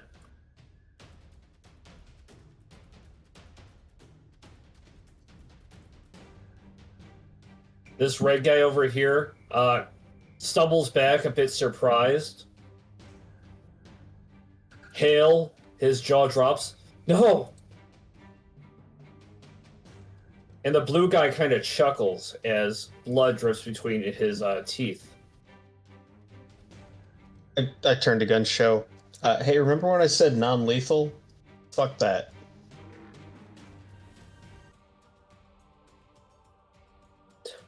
Fucking about goddamn time. I was wondering what took him a minute to reply, and I'm like, oh, he had to get in character. I also changed the music. And roll perception one more time.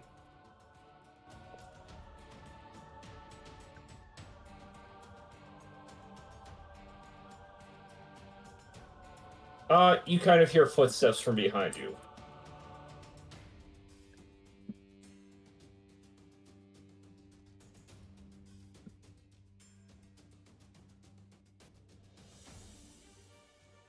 All right.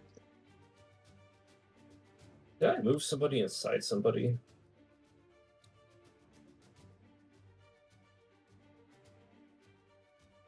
Oh, there he is.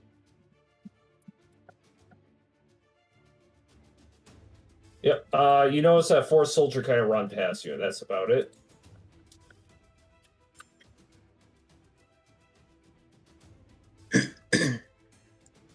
And he tries to strike at the red guy.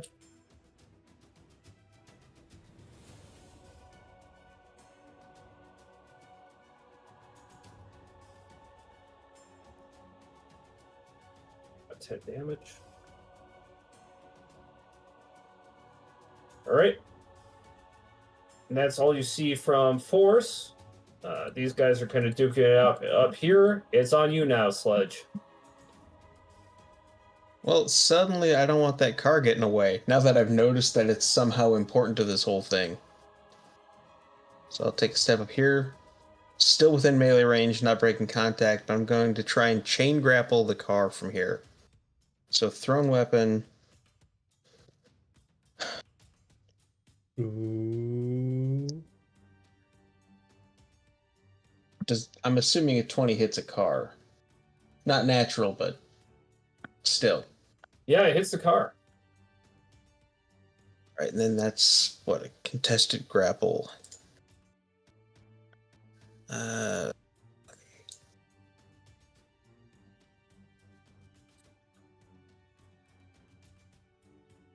Is that fortitude? Yeah, I think I have to beat it. Does a 15 beat your fortitude? No. Alright, you pull back on the car. You hear its wheels kind of fight back on the asphalt. Is it listed how far back you can pull something? Is there any restrictions to that? No restrictions, and I am willing to use my entire action economy to get that car basically right where I'm at. So Okay. both full actions and, yeah, rest of my movement, whatever it takes. Starts pulling the car. And bad guy pulls reflex.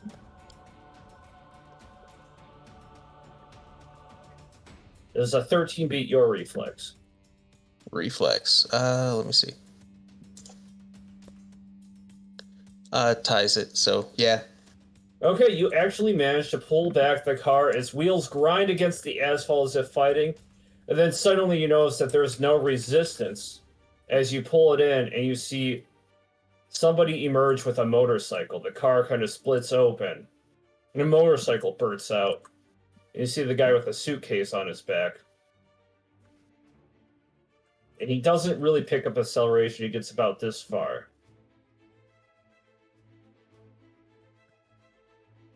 Gun show. You know Okay. what to do.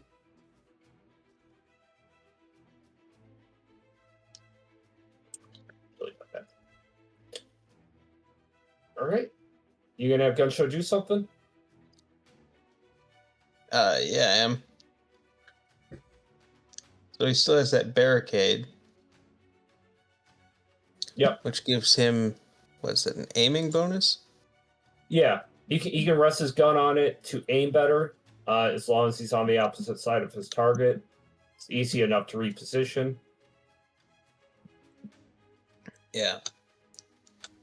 So I'll get that between me and between Gunshow and the guy on the motorcycle.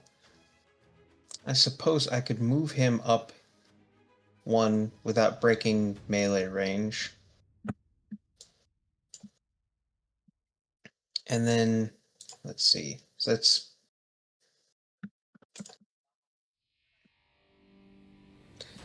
+2 while being used as cover. Is there any aiming bonus? Yeah, I think he gets a +2 to hit while he's behind that on top of his normal hit bonus. Okay, so that'll be a +10 to hit with the sniper rifle. I forget what the cover bonus is or resting a gun on something, but yeah, there is. Come on, Dice. Let's do sounds right. Yep. So that is a 20 to hit the guy on the motorcycle. Ooh, you hit him. The dice are playing nicely for once. Well, I don't want to get too cocky with stuff roll damage. For 15 points of, stop damage. You do see kind of spurts of blood as it strikes him in the back. But he is still conscious. He's clearly enhanced in some way. And his motorcycle is still intact, and he still ready to accelerate when his turn begins.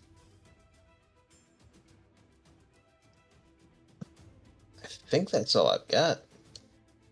Does he get more than one shot per turn? No, unless he's chainsawing somebody. Oh, okay.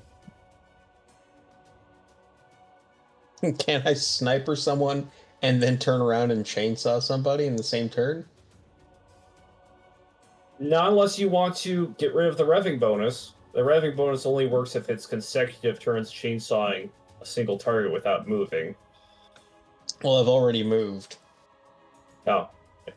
Yeah, he gave So- up that revving bonus. It would be just standard chainsaw damage.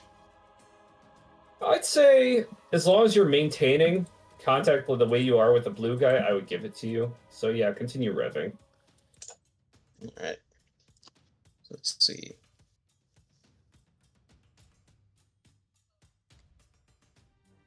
What is the bonus to hit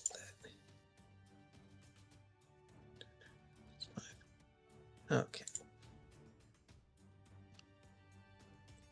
19.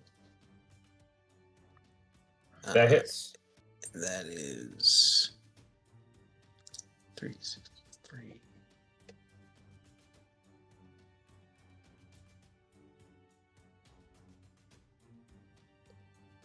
For a pile of damage. Yeah, Gunshow splits the big blue guy in half.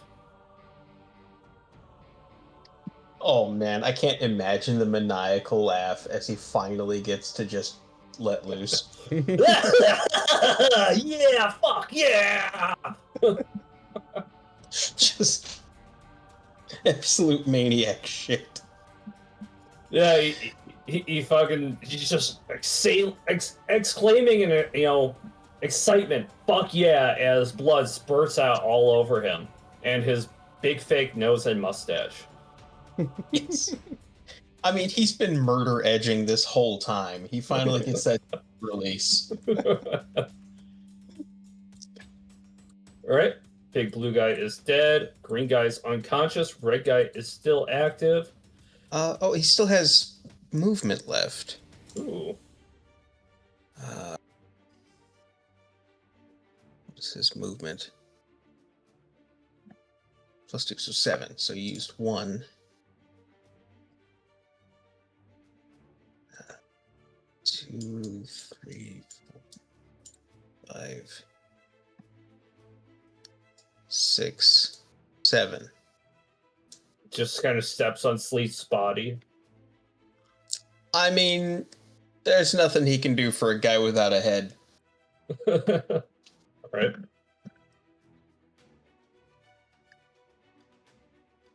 And yeah, that's all he's got. Okay, red guy looks fucking freaked out. He tries to break combat. Oh, that a dude who's visibly murder horny just charged him? Yeah, I'd be freaked out too. Does Guncho take an attack of opportunity? Oh, absolutely. Oh, woof. Yeah, that misses. Hmm. Roll perception as the red guy tries to break contact. What is his perception? No idea. So I'm assuming that's just a straight D20. Yeah, if you don't have any bonuses. Oh, for Sledge? Yeah. Oh, okay. That is a 19. You can see that the red guy looks freaked out. And this other red guy over here kind of grabs him by the scruff. And you hear him say, "You're soft. Stand and fight." I didn't sign up for this. Nobody was supposed to die, the red guy says. And that's all you catch from that interaction.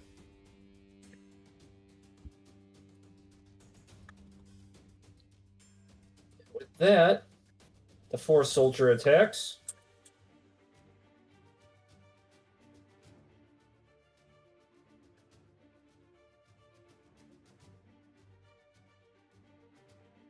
Hitting red guy.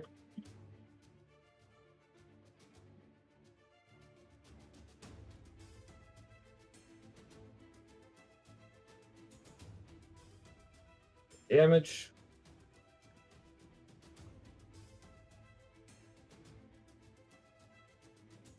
This other force character over here.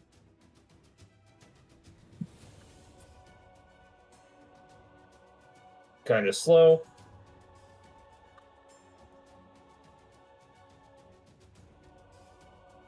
He sprinted. He used his entire turn just to get over there. Can't do much else. And you see that the girl, Force Agent, is still kind of hanging back behind the barricade. She hasn't gotten much closer, kind of keeping her distance. Guy over here, blind spot, tries to strike. Oh yeah, he's gonna kung fu tickle the bulletproof guy. Yeah.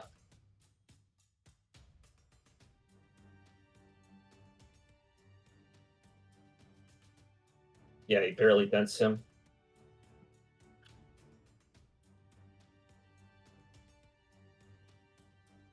Meanwhile, you see this guy is just kind of trying to run away. He's like, "Whoa, hey, don't leave me behind." He's not even trying to fight. White Spot takes that chance to continue attacking him. I know a bit going out of order here, but he didn't take a Sweep turn the last leg. time. Yeah.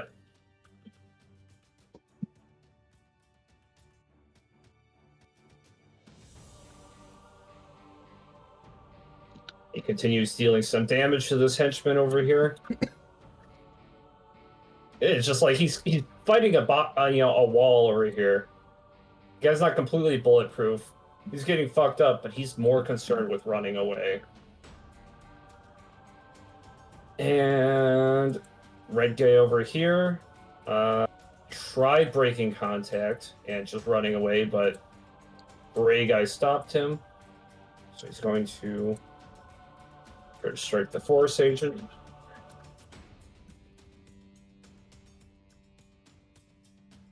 Landing a blow.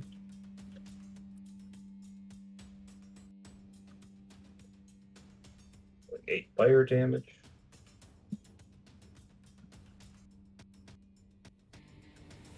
Bit out of order here, I know.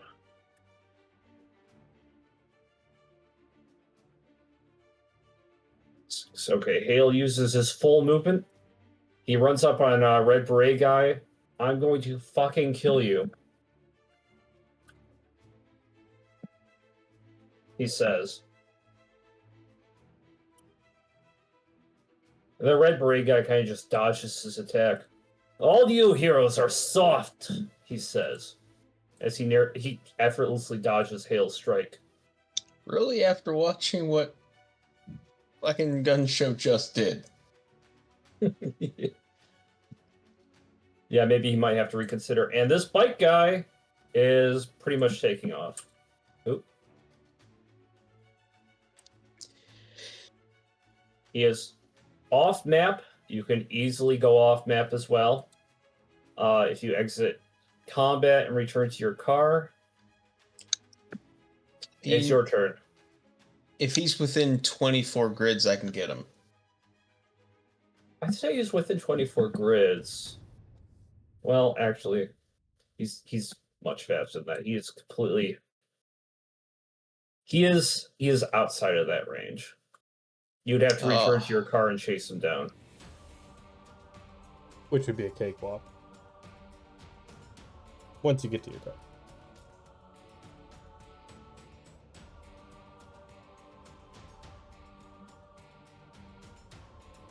Right. Fuck it. Yeah, I look at Gun Show. I'm like, hey, Big Iron, remember what side we're on? And I run to the car. Don't worry, I got this. My dash is 16. So I imagine I get there pretty quick. Yeah, you get there pretty quick. And with that, we're going to extend the map.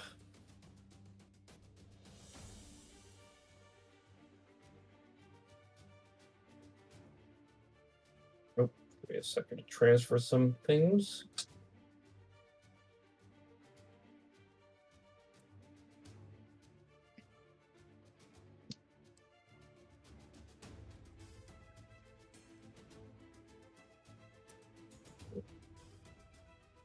Here's when I dragged him off the map, his sprite actually disappeared. I have to look for his sprite now.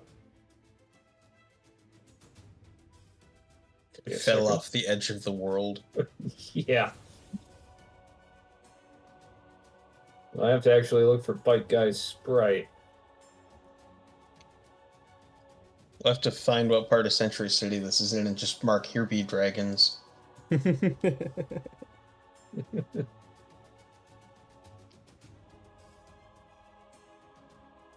Longer. I'll find it.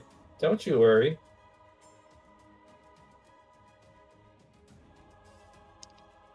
There it is.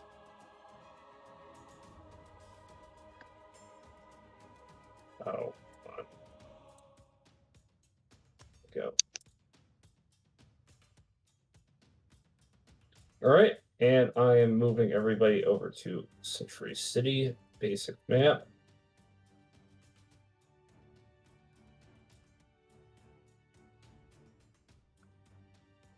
Sledge, start at the corner right here.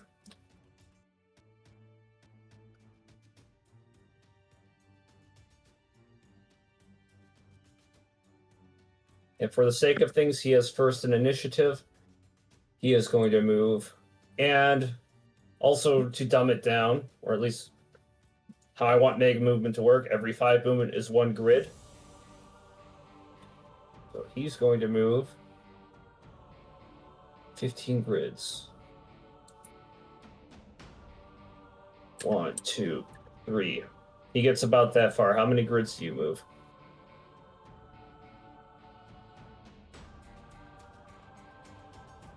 Are you using Maurice?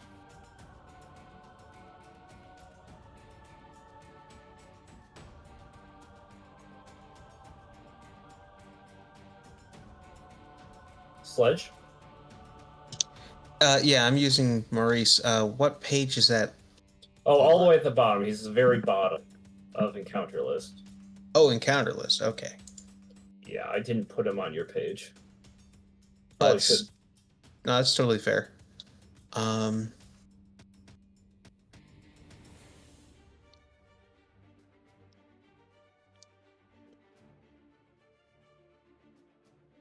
So am I reading this right? His speed is 12, and that's base. 1 energy, I can add a D10 plus 5 to that. Well, let me look. Yes. Oh boy, howdy. All right, well, and then energy cap is 6. Okay. So I'll burn 1 of that. And let's see.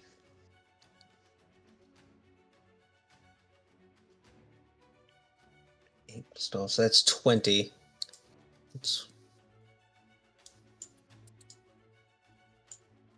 Which puts me on top of him. Oof. Hey, you're on top of him? At which point I just open fire with my bitch and laser pistol. Okay. Roll hit and damage. Once again, thank you for the bitch and laser pistol. You're welcome. Let's see. Plus 3.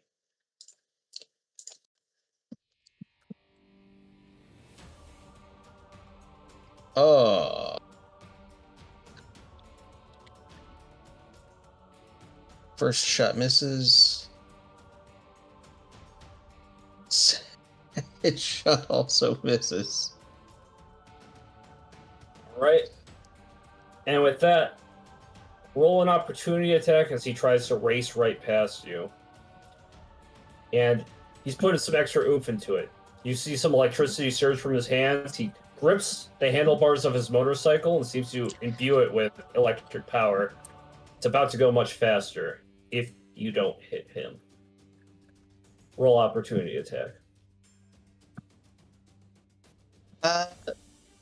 So in Maurice's description here, hit and dodge are 8, right?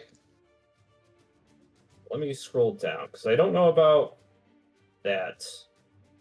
All I'm saying is I'm in a vehicle with a big steel shell.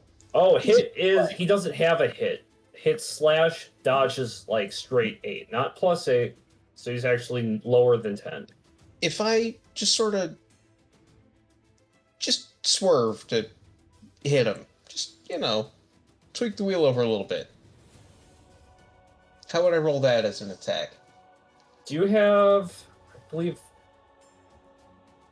Mounted combat should be a thing.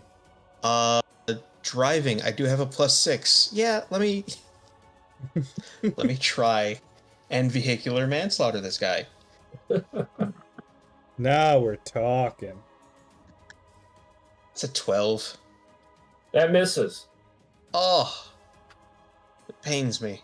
And with that, this guy, 1, 2, 3, 4, 5, 6.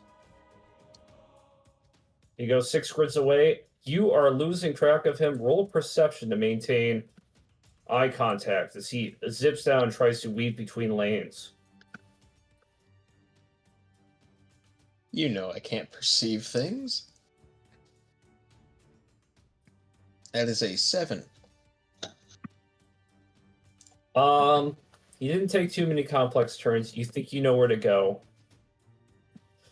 Your gut tells you to go straight. Alright.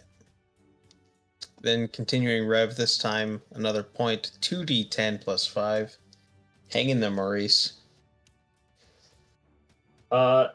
This does stack. He's going faster than he was last turn. If you're a police officer, wouldn't you have training in driving? Yeah, why do you think I have a plus 6 for driving? Oh, okay. So that is 18 on top of 12, a 30. So that is Ooh, 6. you're right up on him then. Yep, move 6.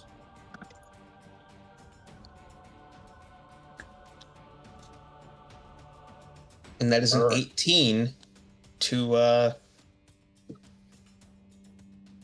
run him down, I guess. Momentum. That attack. sounds good.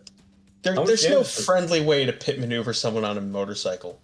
But I saw his buddy milt a dude's head. I'm not interested in doing things nicely. All right, and with that, you deal. How much damage do I have? A damage. Yeah, how fast was he going? Because I feel like it's that many D whatevers of asphalt to the face damage. I'd say just a big ass car. 3d10 What's the plus coefficient? Kinetic coefficient. plus friction? 5. 3d10 plus 5? Yeah. Wait, what kind of asphalt are we on? What's the kinetic coefficient of friction here? Oh, we're on 40 grit sandpaper. You didn't know?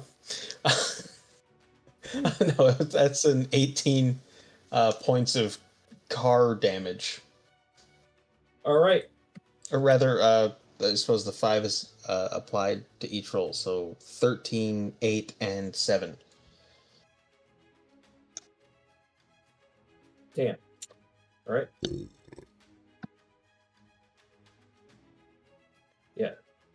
So with that, you hit him, and his bike goes skidding, and he swerves into a back alley. I'm going to move you somewhere.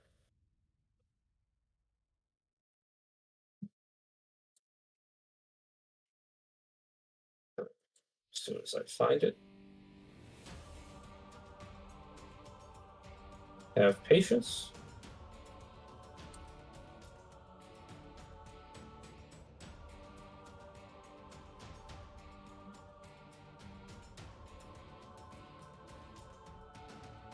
All right, and with that, you swerve into. Where is it?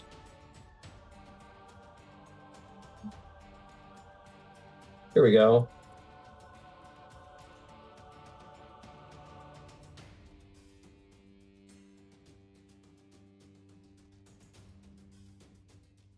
Let me hide some. I totally things. forgot Bob's in the car. Yeah, he's kind of just chilling there. He's kind of just being quiet. I totally forgot he was there too. Just sort of like, weather's interesting. This is a strange ride. He's just sitting there. You just jump in, just start peeling out, and then he's just like watching all this. He turns. Where are we going? Yeah. He's just flipping through radio stations. All right, Sledge, you are here. Oh.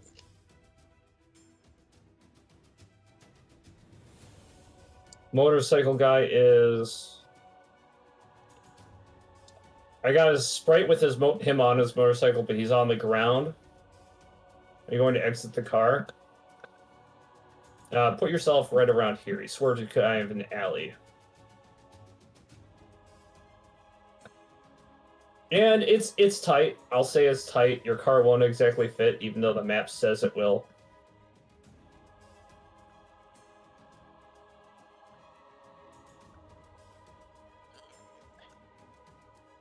Yeah, I'll hop out of the car. And with that,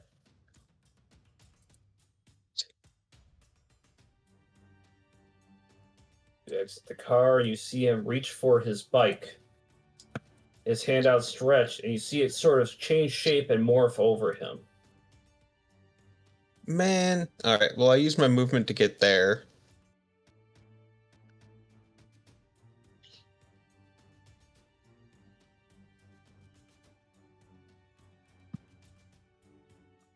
And the bike seems to have formed a sort of armor over him. And since you use your movement to get up to him, it's going to use his movement to go up to you. Oh, it's And nice we both had the same idea. He's done running. You're faster.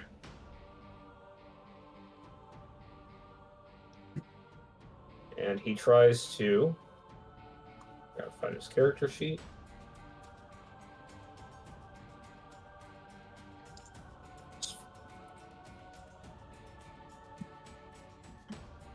Yeah. 18 hit you. Oh yeah. You see him kind of the wheel on his bike is part of his arm right now, and he brings it down on you. It's imbued with electricity. It's 2d6. It's 2. Oh no. That's actually gonna hurt. Yeah.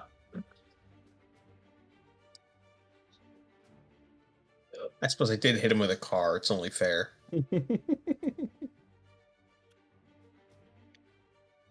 Yeah, kind of. You take. Ooh, no, not that.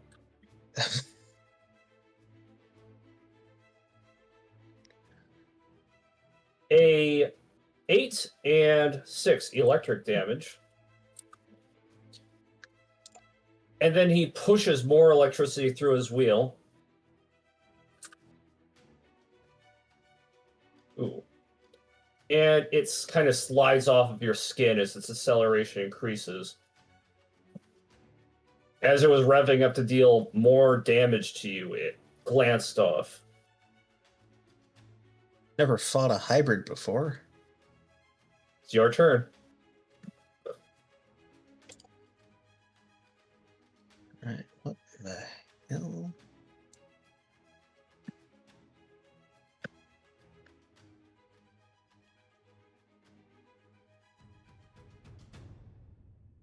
Yeah. Yeah, he's not running. It's not doing anything weird. I'll just try and see if I can hit him. For another 20 to hit. That hits.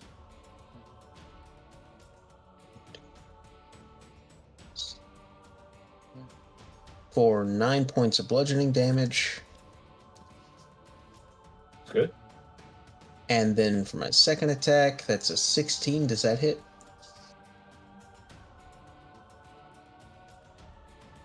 No. Ah, jeez. All right. He tries to strike you again. It's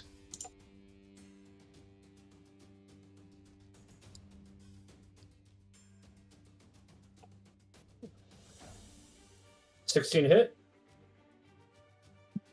16 hits. You take. While his blades are still accelerating, you take 3d6 plus 2 electric.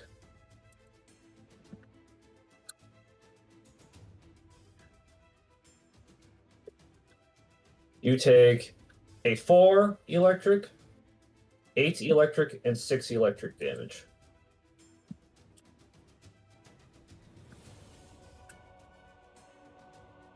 And Yeah, that's adding up. he strikes again. A 23 landing this time. You take 46 plus 2.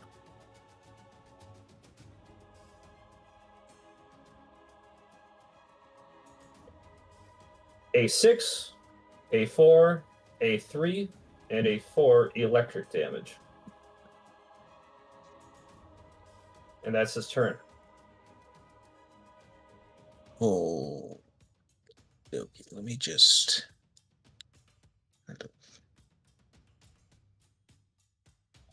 He's got like this wheel digging into you, and it just keeps getting faster as it grinds into you. Yeah, I'm not a fan of that. Let me see. A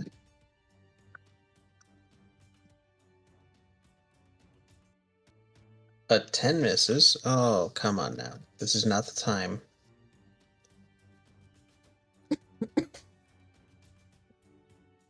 Does an 18 hit? 18 hits.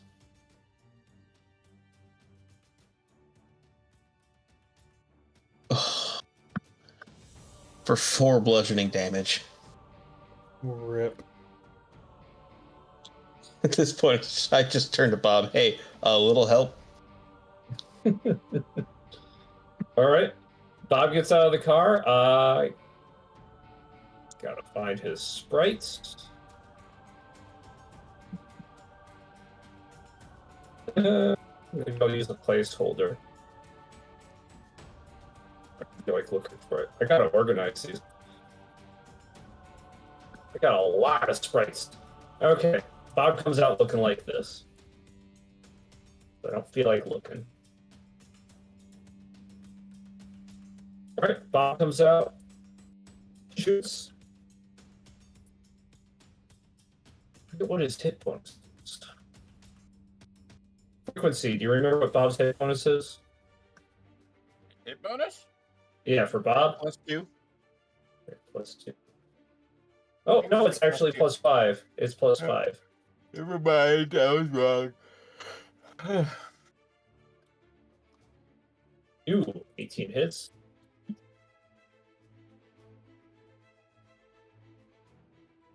And he deals 7 and 8 energy damage. Ooh.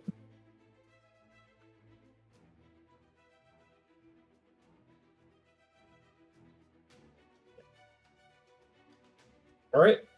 This guy takes one more burner wheel at you.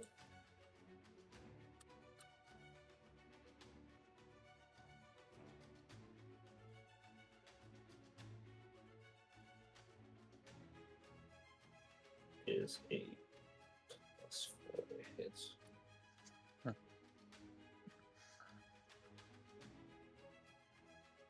16 hit. That it does.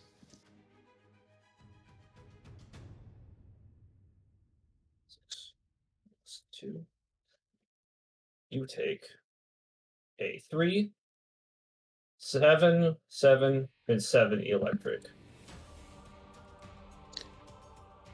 And with that, you see that his wheels are starting to slow down, and instead of using his bonus action to strike again, he reaches a hand out to you to try and absorb energy. Roll a power save. Oh, he has to roll a hit first, so give me a second. Oh, he tries to reach towards you and you dodge. I didn't know I could do that.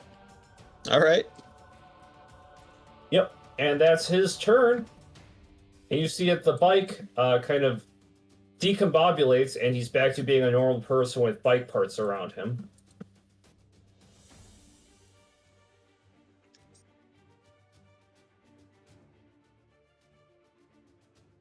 Your turn to attack.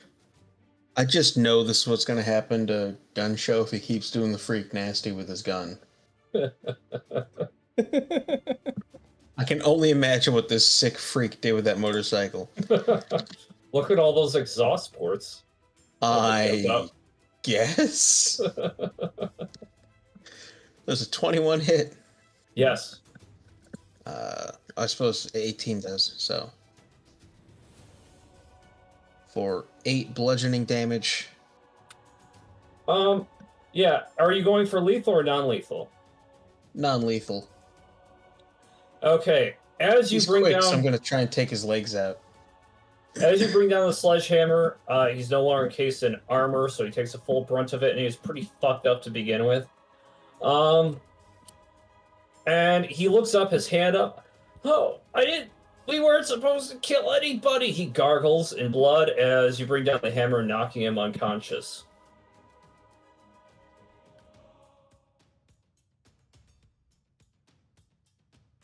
You've won. He's defeated. And the cargo is there at his motorcycle. Pretty bulky looking suitcase.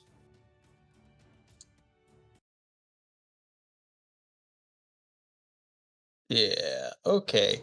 I'm gonna go after the suitcase. Bob, you wanna... I toss handcuffs on this guy, and...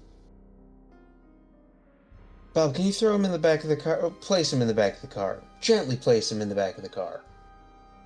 Okay. He's pretty beat up. We don't want him dead. Yeah, I'm picks gonna... up. he picks up the motorcyclist, and his neck sort of slumps over, and Bob catches it. Ah, yes. I almost broke his spine just by lifting him. I'll be more careful. Appreciate it. You're pretty good for an organic type. Who am I kidding? You're a goddamn hero, Bob. And yeah, I go pick up that suitcase. All right. It's a suitcase. You don't notice anything immediately about it. And it's probably a... Well...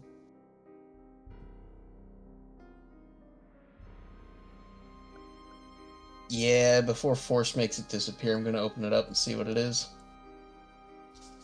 It seems like it's locked. Pretty sturdy padlock. Got 2 padlocks on it. Very secure. Very secure. Roll perception, too.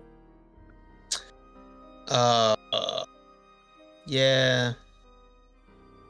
That makes sense. I'll roll perception. A 9. There seems to be a bit of a symbol and etching on it. You feel like maybe you should recognize it, but you don't. Other than that, it's a big old suitcase with 2 padlocks on it. There's a symbol on it. FC.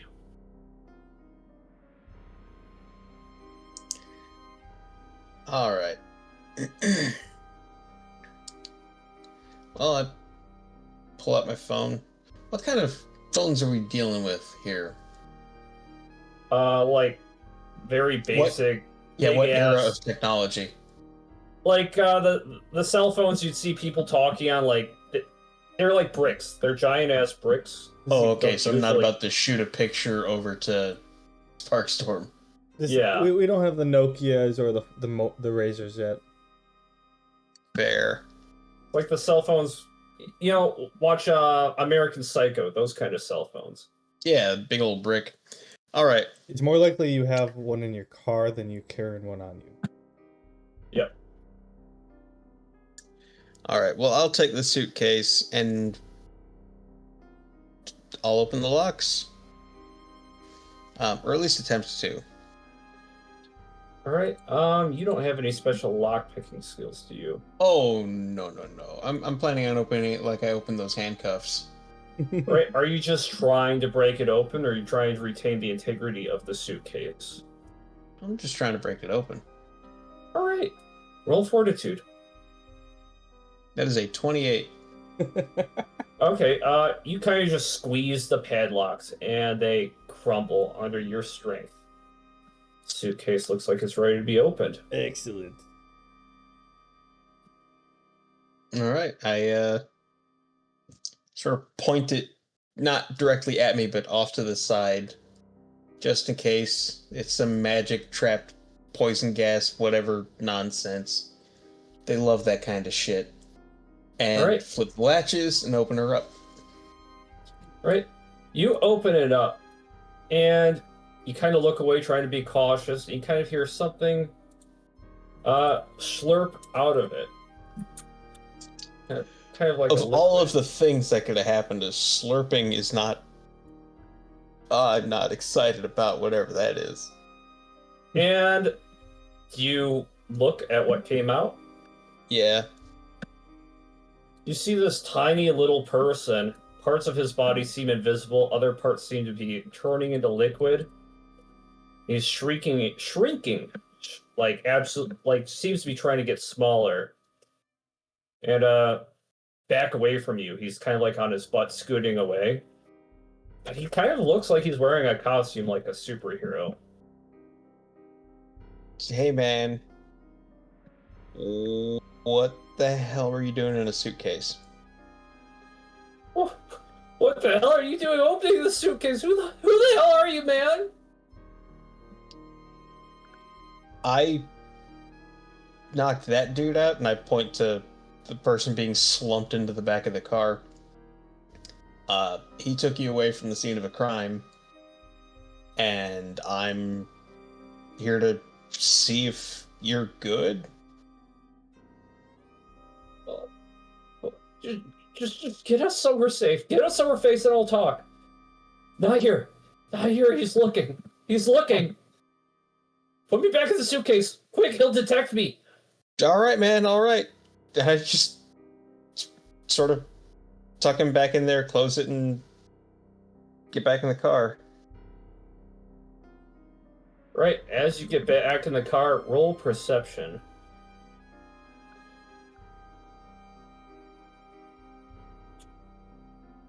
You kind of hear a whoosh overhead. You don't notice anything. Yeah, the whoosh overhead is everything going over his head. Yep. Every perception is just whoosh. But yeah, back in the car, and then, yeah, making all efforts to get back as quickly as possible, short of stressing out Maurice. All right, and with that, you get back in the car. Are you making your way back to the mall to pick up Sparkstorm? Well, first things first, I'm gonna pick up Gun Show before he makes a fool of himself or outs himself as a less than stellar person. All right, let me drag you back over. You hear Or police commits, like, chatter. 30 war crimes. Yeah.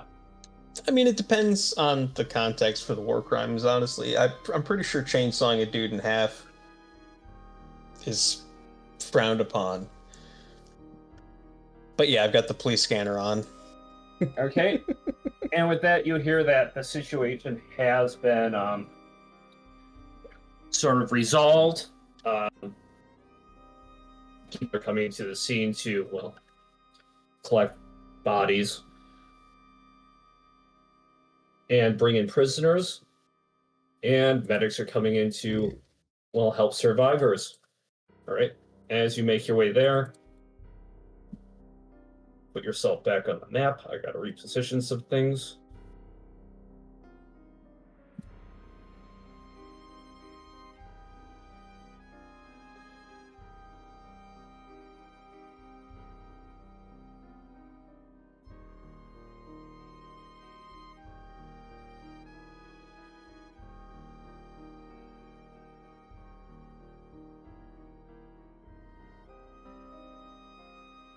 Gun show somewhere else. Yeah, you can put gun show wherever you want.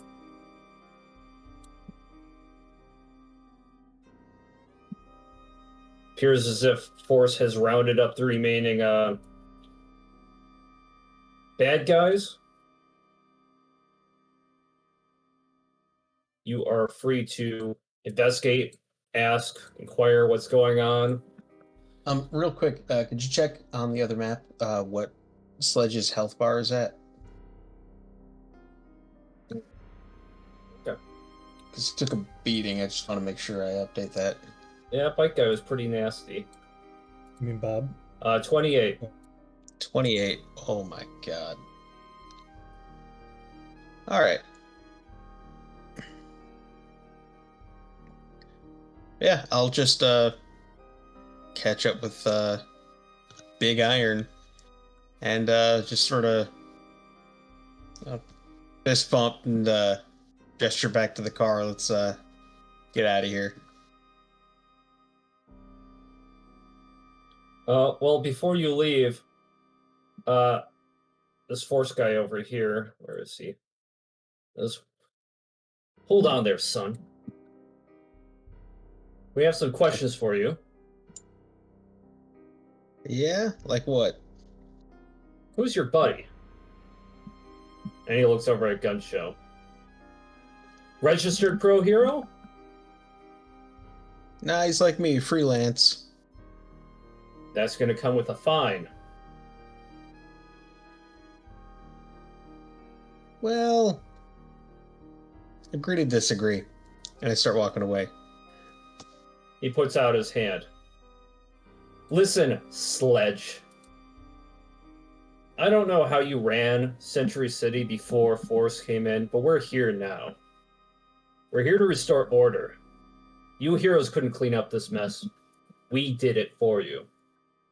Oh yeah, as soon as we took out the two biggest threats in this area. Nice work.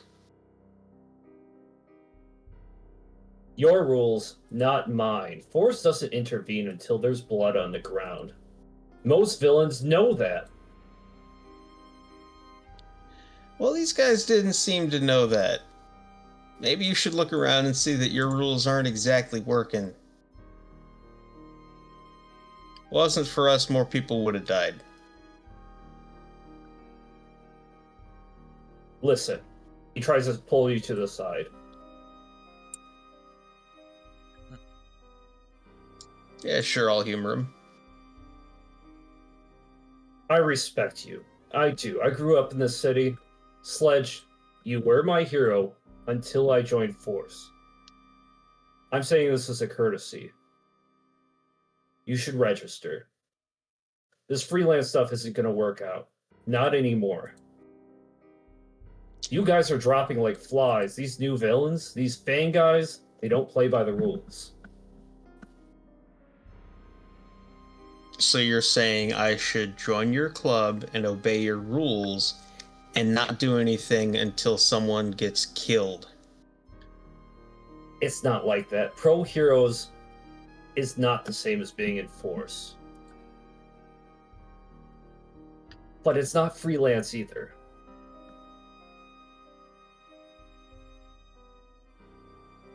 Just go to Capes Inc. Ask some questions, get registered. There's a small fee. I'm saying this to you out of respect.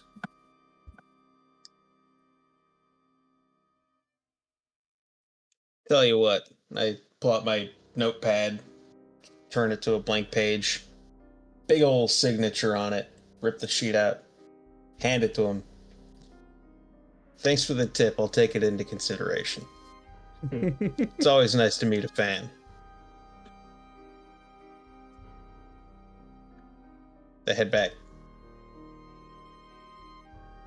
Roll perception again.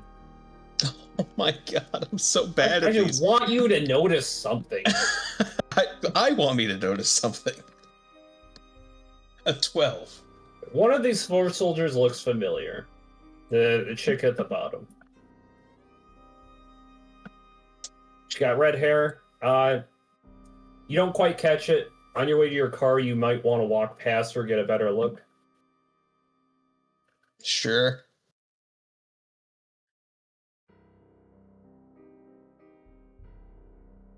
Okay. Upon closer inspection, you're past the police cruiser. It's got these detained villains in it. They all seem to be unconscious and tied up. You notice that the red one is not there. Anyways, you get closer. You recognize her now that you got a little bit closer. She's wearing a uniform now, a Gray Force uniform, but she worked with the police precinct a few times. She is a psychic, a clairvoyant hero, can tell the future, kind of helps you guys catch suspects here and there.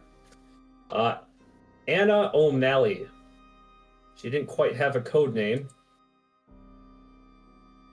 Well, Anomaly she went by every now and then, but she was a bit loose with it. I mean, Anna O'Malley went by Anomaly? Oh my.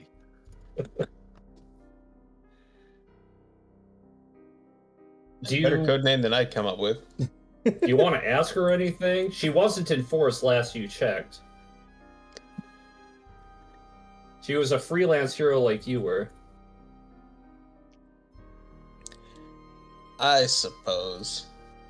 Why not? It seems that Gun Show's cover is holding up, so it couldn't hurt to ask some questions.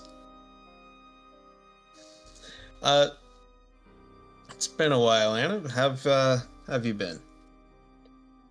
Oh, I can't do a Scottish accent. She's Scottish. All right. I'll imagine it. All right. And she's and she says, "Ah, Sledge, it's you. Wasn't sure until you got a bit closer. It's been going a lot better since, well, joining Force, mostly because it would have gone a lot worse if I didn't. Precognition and all, I kind of just knew." Yeah, you had a habit of that. They treat you all right at Force?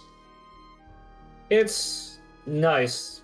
There's structure, but sensing a bit of turbulence ahead.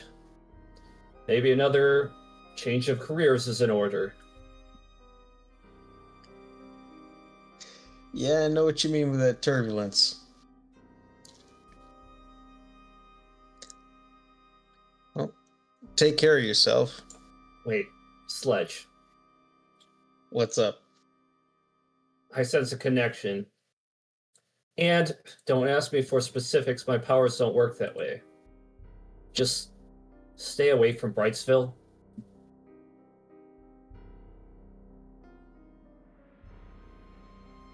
And stay away from the entertainer.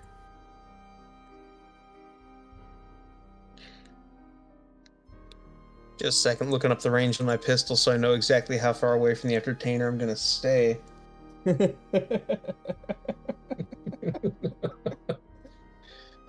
don't see one listed. Yeah, I'll keep some distance. I wish I could tell you more, Sledge. It was always kind of like this. I figured it was just part of your whole deal. I Yeah, don't hold it against you. well, if you are the southern part of town, maybe check in with the Sisterhood again. I haven't really had time to visit. Roll knowledge. You may not even remember what she's talking about.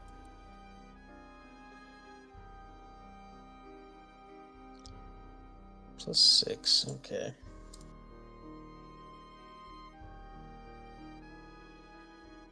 Eight. I don't know what it is. You I think vaguely it's like a blow- recall. You vaguely recall that she was part of a superhero group, but when she was freelance, you don't really remember anything about them. It's a bit awkward. All right. Are we Do I at anywhere least- near a decent like pausing point or We stopping may point be. for the night? We may be. I'd Probably, yeah. appreciate it. Do I at least remember where their headquarters are at? Yeah, it's southern part of town between the trailer parks and the nice part of town. There's kind of like this weird neighborhood. Kind of always had spooky vibe to it. Okay, so I can hit them up on my way to drop off Big Iron. Yeah, yeah. All right. Yeah, I'll let them know you're doing all right.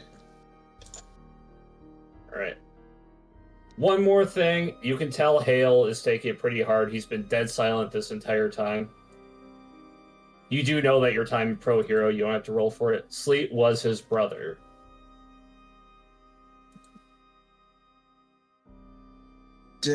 Shit.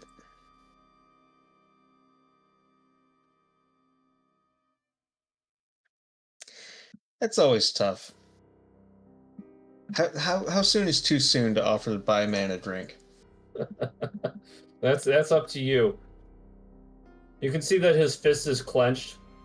His ice armor was mostly melted. He's kind of in non-combat mode, but you can't tell where the tears start and the melted ice begins.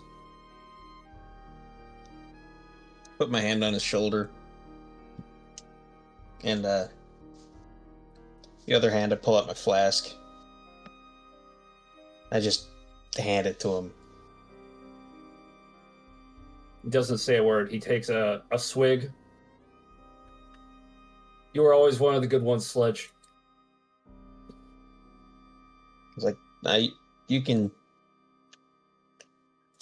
keep that. You need it more than I do right now. Take care. Yeah. He nods. Yeah, I'll be checking the obit, checking the newspapers for the obituary so I can make that funeral. All right. But yeah, back to the car. All right. And with that, Sledge prepares to, well, drop off Sledgehammer Disco, pick up Sparkstorm, and I'm gonna pick up- maybe... What's... Yeah, I'll pick up Sparkstorm first, but yeah. Right. and then maybe make a few detours. And with that, Frequency, Sparkstorm, I know we haven't had a lot of time for you guys. Is there anything you want to do within the time that we have left? I mean, we Go already, on to be done today. we already did a section for me. All right. I think the last And with that, bit would be like Frequency checking back with the sub yeah, Frequency. operation. But that's up to him. I think that's what we'll do next session. Does that sound Sounds good, good. Ken? All right. Yeah, it sounds Ken good. Bear. All right, and with that, viewers, Sledgehammer Disco just got done with a surprisingly fatal encounter with some villains, losing a brother in the trade, Sleet. Meanwhile, Sparkstorm has finally started, figuring out how he wants to set up trade with cyberspace. And we'll continue from here next time on Powerless. Toot toot. Yeah, I might be doing a little bit of overhaul on his little shop there. Yeah. Oh boy, what a fun session. I like that. Favorite Well, a part lot was of juggling parts. Gun Show's maniacal laugh. Yeah. I mean, look, if you chainsaw a dude in half and you just keep a straight face, that would be terrifying. That's a psychopath. So it's just like, yeah, just chainsaw someone up the middle and just look completely nonplussed. Like, that would be horrifying. No, he was It's laughing almost- like a maniac. Yeah, that's like reassuring. It's like, oh, you're just a normal crazy person. Thank God. All right, good night, podcast land. Good night, everybody. Take it easy. Woo! And Ooh.